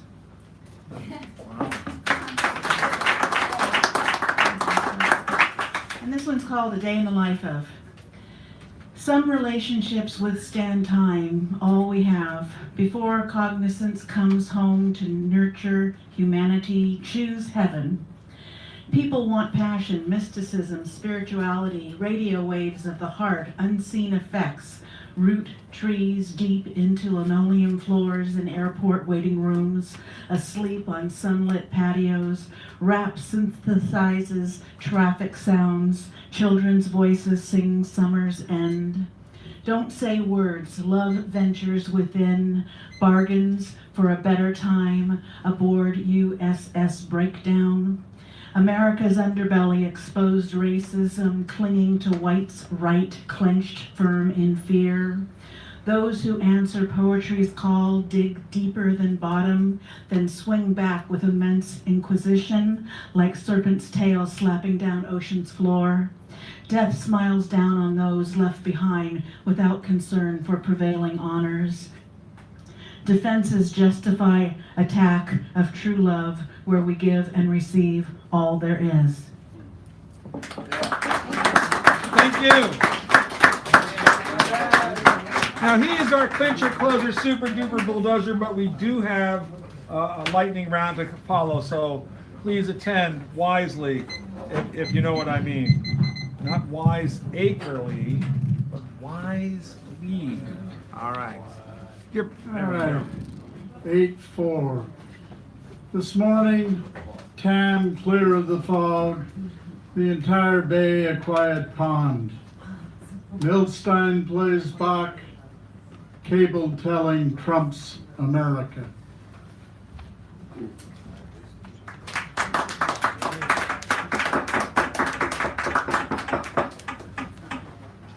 This is my go out poem. 8518. Don't quibble, don't stutter. What is art? Tolstoy. Hard to tell this close up. What is jazz? If you don't know, don't mess with it. Louis and others. The stack of notebooks are an echo. Toss fear and trepidation aside. Editors and critics lurk in smoke.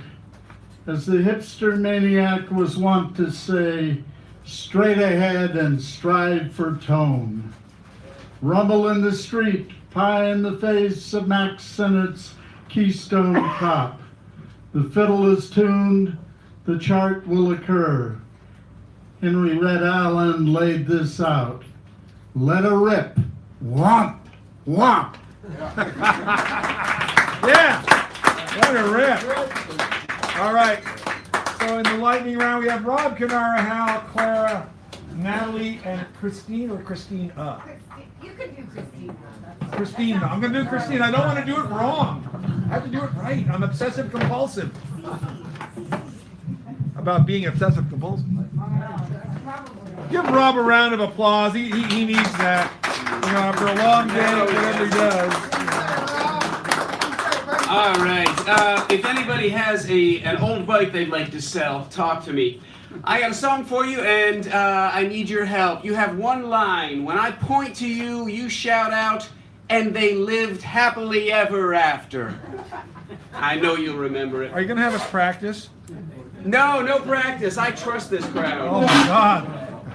You're in trouble now. All right. If anybody makes it through this song without being insulted, don't say I didn't try. This is called Stupid Fucking Things.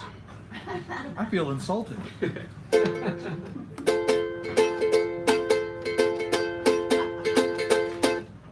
These are the stupid fucking things we say. These are the blatherings of pepper each day. This is our parrot talk that just gets in the way. These are the stupid fucking things we say. Let's get it on after one more drink. I can't. What would people think? I guess it wasn't meant to be. But you complete me. OMG TMI. Boys don't cry. You're just a sex addict who took the walk of shame through Slut District. These are the stupid fucking things we say. These are the blatherings of pepper each day. This is a parrot talk that just gets in the way. These are the stupid fucking things we say. We own the earth and everything in it. My shrink says I'm afraid to commit. Honey, give some change to that man. It's in God's hands. Don't do that, the kids might see. We're considering couples therapy. Oh, doctors know what they're doing. Ivy wed with this ring. Stupid fucking things. Stupid fucking things. Stupid fucking things. Stupid fucking things. Cheaters never prosper. Suffering builds character. Might makes right. I have no memory of last night. So, what's your sign? I'm rich and I earned every penny of mine. Why, you don't look a day over 30. Her potty mouth is just dirty. She did what? She's perverse. At least it can't get any worse. Do I look fat in this? Ignorance is bliss. At least they're in a better place. Our relationship isn't going anyplace. But I thought you were the one. Everything happens for a reason. These are the stupid fucking things we say. These are the blatherings of pepper each day. This is a parrot talk that just gets in the way. the stupid fucking things we say.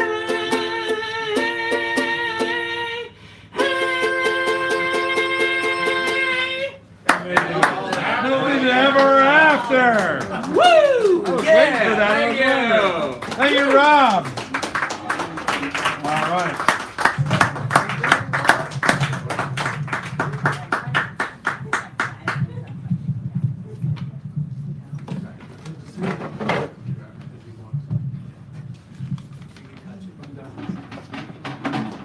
And now, someone who hasn't been here in a long time, Kanara. Give him a nice round of applause. He come up here. What a voice this man has. Of course, you'll find that out in just a minute. You don't know already. I'm going to do something for this beautiful lady that I haven't seen in 8 months. She's overseas, and typically I write love poems. I used to come here back in 2002. To be close to you, I've traveled at speeds that surely would get any being thrown underneath the sail. See, for you, I would battle Satan in hell now. Tell me, can you smell the rose? Let me be the underlining, throbbing beat enclosed beneath your very skin. See, pyramids, they live from within our souls, and picturesque like still Fuji film needed to be exposed and blessed with a new light and a new hope. I shall continue to write hypnotically to smooth meditative beats in the late hours to the early part of the next night, the type of lines that's made for kings and NB News. Don't stop my love while it shines, new beginning. Have you ever fallen in love with a king or a goddess kicked out of the heavens? You see, they walk amongst the earth, flexing their gift now. Lady, why don't you just go on and swing those sexy hips? Ahoy, ruby red painted lips, bodies dipped in caramel chocolate chips, strawberries, aboy. Smell the rose and allow my strength to touch your chakra. And if that don't do, I shall dig deep into my repertoire. Before the night's out, lights out, camera action, you'll say, damn, he's gotta be King Mufasa. Regal like gold and unable to be cloned, too hot to be froze. You're the air that I breathe before the Chicago wind blows. I wanna be so wrapped into you, woman. It would seem as though I'm closer to your soul than mist is to H2O. I want you to know that I love you, girl.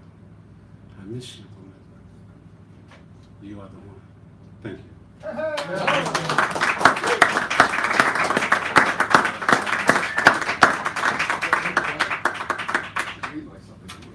A place without the comedic man, a world without fathers affects the outcome of our children's growth.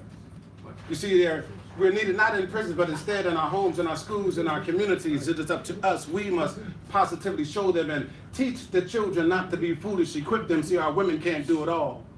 Slavery, drugs, pistols in the hood was Europe trying to call. Another one bites the dust, laid out, stretched out in a line of white chalk. See, that was the plot from the beginning. They never taught that we invented mathematics, science, and furthermore, Socrates, Plato, and Aristotle, the Greeks were not the first psychologists.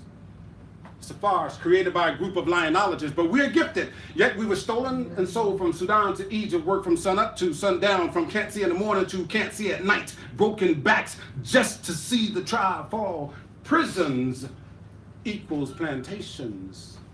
Informed ones know now slavery has shifted. Now, ain't that right? No longer, brothers, can we afford to be MPNIA. In simple terms, it means missing, not in action. Look how our young children are acting. Instead of reading a book, they're hooked on flavor of love, bullshit shows, Game Boy, PlayStation videos. Education is lacking, and too many of our sons are packing and calling themselves pimp dogs, niggas, and bitches. 12 and 13-year-old boys are screaming about how they are macking backwards. You know, niggas spell sagging. It's like the mental pilot is on automatic destruction, is what some say. But we cannot start tomorrow or later. Greater we must be right now, right here, today. See, a world without fathers, black fathers particularly, is a travesty. Have we become so desensitized, closed mouths and eyes that we cannot recognize, or we refuse to realize the catastrophe of our condition globally? Look around sometimes. We need another 1,000 Malcolms to speak. Another Mumia, Assata, Eddie Marble, or Khalid Muhammad speech. As a matter of fact, multiply that X to the 5th, no, lift that power to the 10th, and then divide it into 360 degrees. See, our children need academics. Thank you. Kanara! We're going to arrange a feature for you here. You talk to me after, okay? We'll get that. All right. the esteemed or boiled, whichever you want, Hal Robbins, and then we got Clara, and then Natalie, and then Christine. As a wrap for this evening, give him a round of applause, please. If you haven't heard him, you haven't heard poetry. The Garden of Love by William Blake. I went to the Garden of Love and saw what had never been seen, for a chapel was built in the midst where I used to play on the green. And the gates of this chapel were shut, and thou shalt not writ over the door. So I turned to the garden of love that so many sweet flowers bore, and I saw it was filled with graves and tombstones where flowers should be, and priests in black gowns were walking their rounds and binding with briars all my joys and desires. Yeah.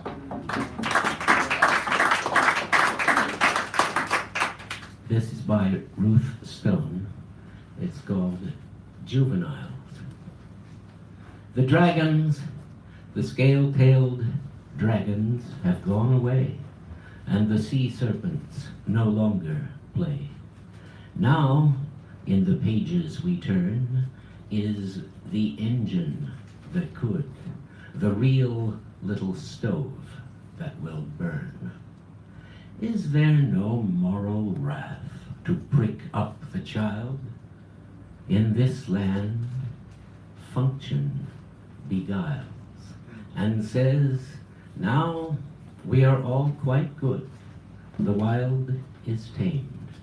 See how the derrick smiles. Come, shake his hand. Yeah. Thank you. Hal Robbins. Oh, here. I thought I couldn't do the stenography. All right. Now, a true treat, a tremendously true treat. Clara Sue is coming to the mic, and then we have Natalie Z and Christine. If you've never heard her, you're going to hear her now. As we like to say. I miss you guys. Well, being a pillar of the artistic community, you know. No, this is the real deal here. But I have an announcement to make, because we have 2 poetry events coming up at Clarion. One is on the 24th of August. It's a Friday night. Is the sparring with Beatnik Goes. Oh, yeah. It's the 10th anniversary. It's going to happen at Clarion at 6 o'clock. And there's an open mic, and then there's the featured ensemble is Copus, and they're fantastic. Oh, yeah. yes, So please do come. 6 o'clock, sign up for the open mic, and then stay. Get there early. And then many features. And then on the 31st, which is the next Friday, I have a Chinese poetry and music show, and I'll be reciting poetry with Greg Pond would be one of our guest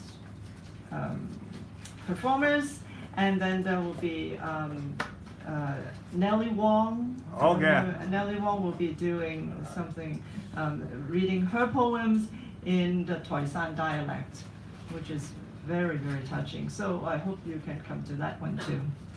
So I'm just going to read a few short poems. This is the way I feel right now. The time when the head flew out of the body, not caring about severed ties, or plunging into icy water, or bouncing out of the sphere.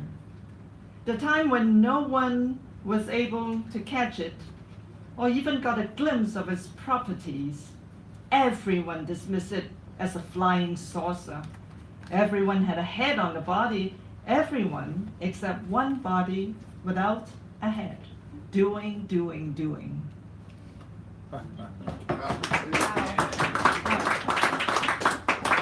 This is called No Nonsense.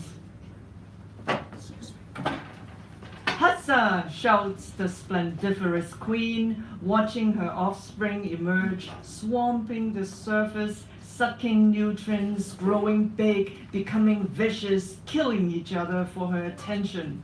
Woohoo! A winner, she roars. Super!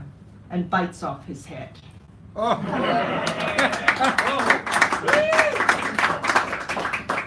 This is called attraction and rejection.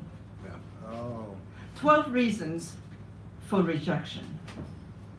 Too good looking, too ordinary, too tall, too short, too skinny, too plump, too quiet, too talkative, too hip, too dull, too smart, too slow. 12 reasons for attraction. Good looking, but not vain. Ordinary, but not stupid. Tall, but graceful. Short, but exudes confidence. Skinny, but not on a diet. Plump, but charming. Quiet, but not moody. Talkative, but knowledgeable.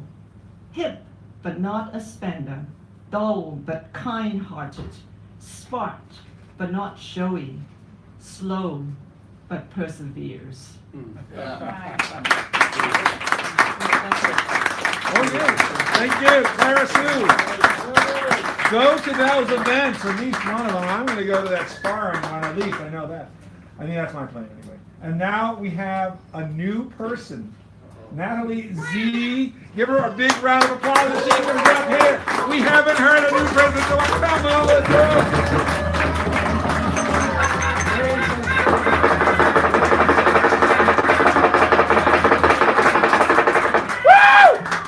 Is that Natalie Z up there? Woohoo! Thank you.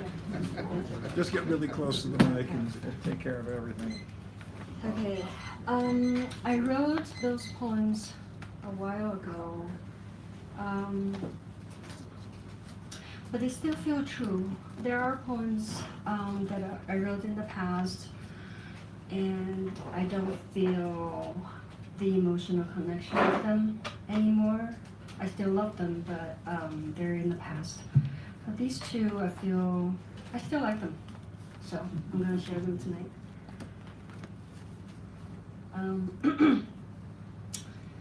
Poker night. The pair of sixes beat a pair of aces. How did that happen? Paper plane slid through the loop. Jokers met the queen.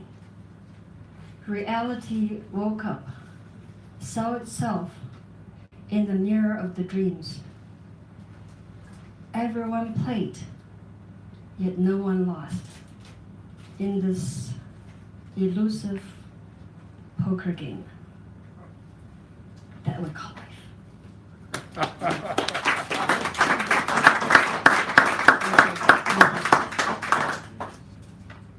The second one doesn't have a title. It's a little silly. Once upon a time, a boy met a girl.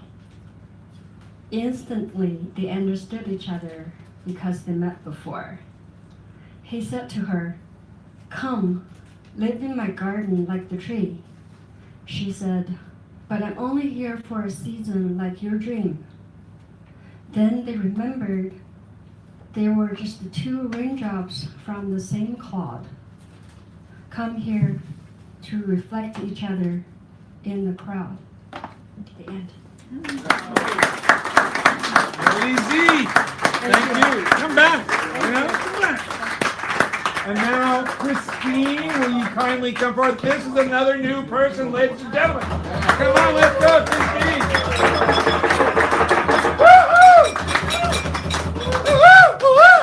Because I'm chomping my Nicorette here.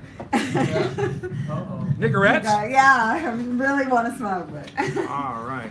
So I was gonna read something of my own, but I didn't feel confident enough because I haven't been writing at all, and so I decided to read from this book that I got that somebody. It kind of is really sad to me because I bought it at a bookstore on Fillmore, and I don't usually go up there, and I don't usually buy books new because I can't afford it, and also people pass stuff down to me. So But, you know, they had this sign that they might close, and it made me really sad because they had the most wonderful, wonderful books there, and I just felt like, you know, people, maybe we need to have a lot more things like this going on so people realize the value of kind of going in and being able to sit down and, and read through. It's on, it's like up from the Walgreens and between the Pete's. It's right next door to Pete's, I think. Where? There. What street? On Fillmore. Oh, I don't know that one then. But it's kind of, it's an upscale neighborhood, but it's not a snobby bookstore. It's very, you know, welcoming, and you can stay there and read, and, you know, people come up and go, oh, I know that author, and, you know, it's kind of like a, yeah, I don't know, but I felt like, so anyway, there was a guy there that said, oh, I have a couple of my poems in there, so I ended up getting this, so I just wanted to read a couple of things from this, so, and I guess I don't need my glasses, my vision is improving for some reason. Crossing and I just came back from a harrowing ordeal in another state, and I came back, and one of the things I noticed was, I was booked on a couple of different flights, and it was this crazy, you know, it was a ticket that somebody sold to somebody, that somebody else sold to somebody else, and somebody else sold, so, you know, it was like you had to stop and get on another plane, and I hadn't flown in a long time, and I don't like flying, and it was really a great experience because, you know, I got to see the farms, and I got to see all this stuff from the sky that I hadn't seen in years and years, so anyway, so for some reason I'm writing about home and farms and things like that. So Crossing Kansas by Train by Donald Justice. The telephone poles have been holding their arms out a long time now to birds that will not settle there, but pass with strange cawings westward to where dark trees gather about. A water hole, this is Kansas, the mountains start here, just behind the closed eyes of a farmer's sons asleep in their work clothes. Yeah. And then, let's see, where's the other one? Oh, The Game. The Game by Marie Howe. And on certain nights, maybe once or twice a year, I'd carry the baby down and all the kids would come, all 9 of us together. And we'd build a town in the basement.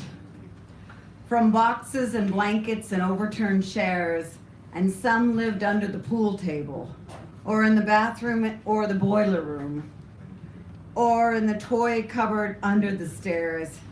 And you could be a man or a woman, a husband or a wife or a child, and we bustled around like a day in the village until one of us turned off the lights, switch by switch, and slowly it became night and the people slept. Our parents were upstairs with company or not fighting, and one of us, it was usually a boy, became the town crier. And as he walked around our little sleeping population and told the hours with his voice, this was his game. 9 o'clock and all is well, he'd say, walking like a constable we must have seen in a movie. And when we called an hour past, 10 o'clock and all is well. And maybe somebody stirred in her sleep, or a grown-up baby cried and was comforted. 11 o'clock and all is well.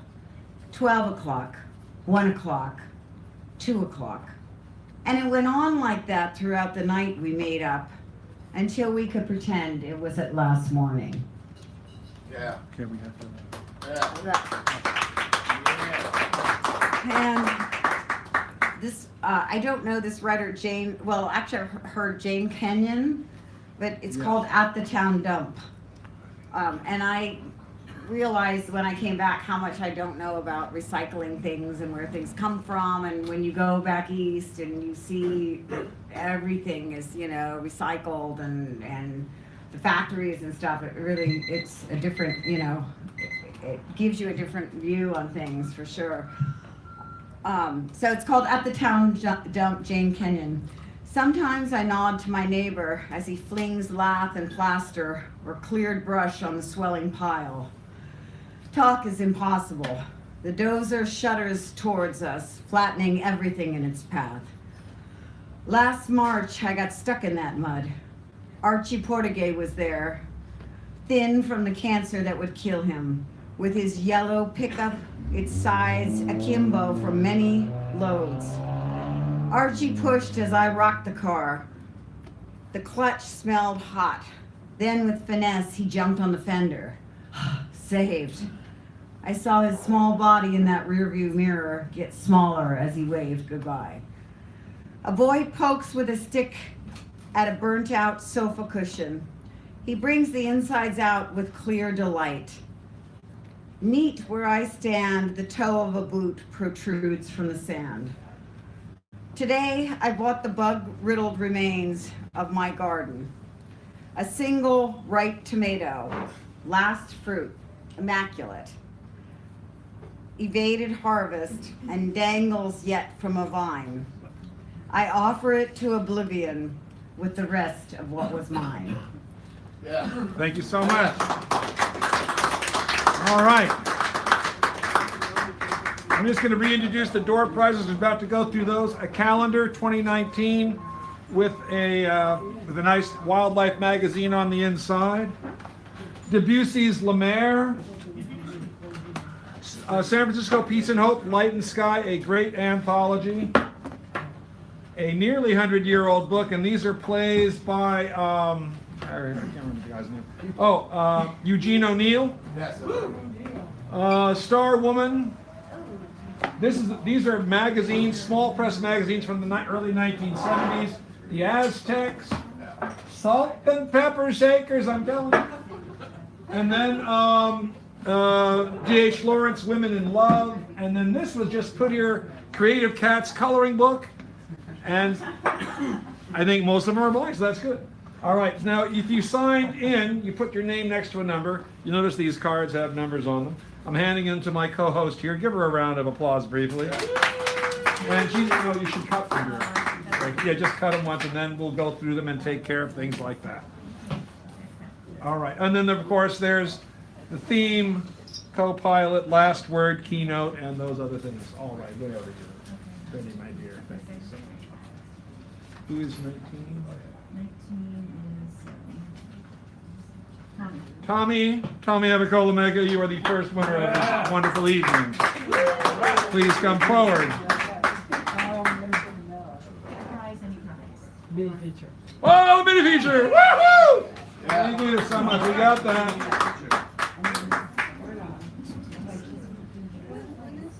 All right. And next week, of course, we have Stephanie Manning and a birthday celebration going on, so that's going to be cool. My birthday. Actually, my birthday's the 16th right now. Coming in your suit? I hope so. Hal Robbins. Hal Robbins. No, the other Hal Robbins. Yeah. All right. Or if you send me an email, just put your name and my name in the subject. Okay, that's great. And then we'll figure it all out. All right. Good to see you. All right. 22. Oh, Jonathan Merritt. Did Jonathan go? He just left. Oh, darn. How about 28?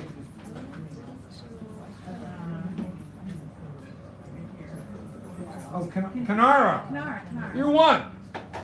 Oh, wow. You just won something. So any of these fine things are yours. Or mini feature. Or mini feature if you want to back next week. No, we already have Tommy as the mini. Thank you. Sorry. Geez, I had the wrong card in there. Yep. All right, there we go. And then we'll talk. Thank you. Good night, ladies and gentlemen. Have a nice evening. Drive safe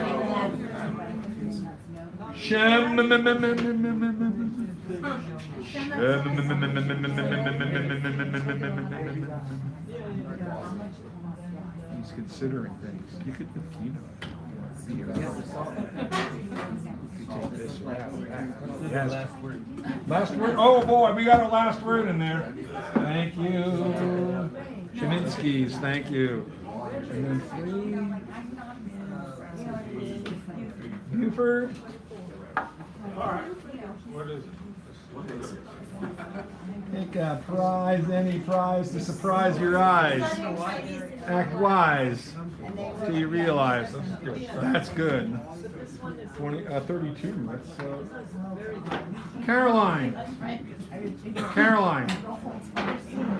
Tell her. Christine, rather. Sorry. Christine, you're a prize winner. I am? Yes, you are, right? See, like you're 32. I picked your card. I'm talking incessantly. It's all right. That's one of those charming attributes. Oh, wow, okay. So yeah, this, salt, pepper, after that.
So those are just the options. I want to make sure you're clear since you're here.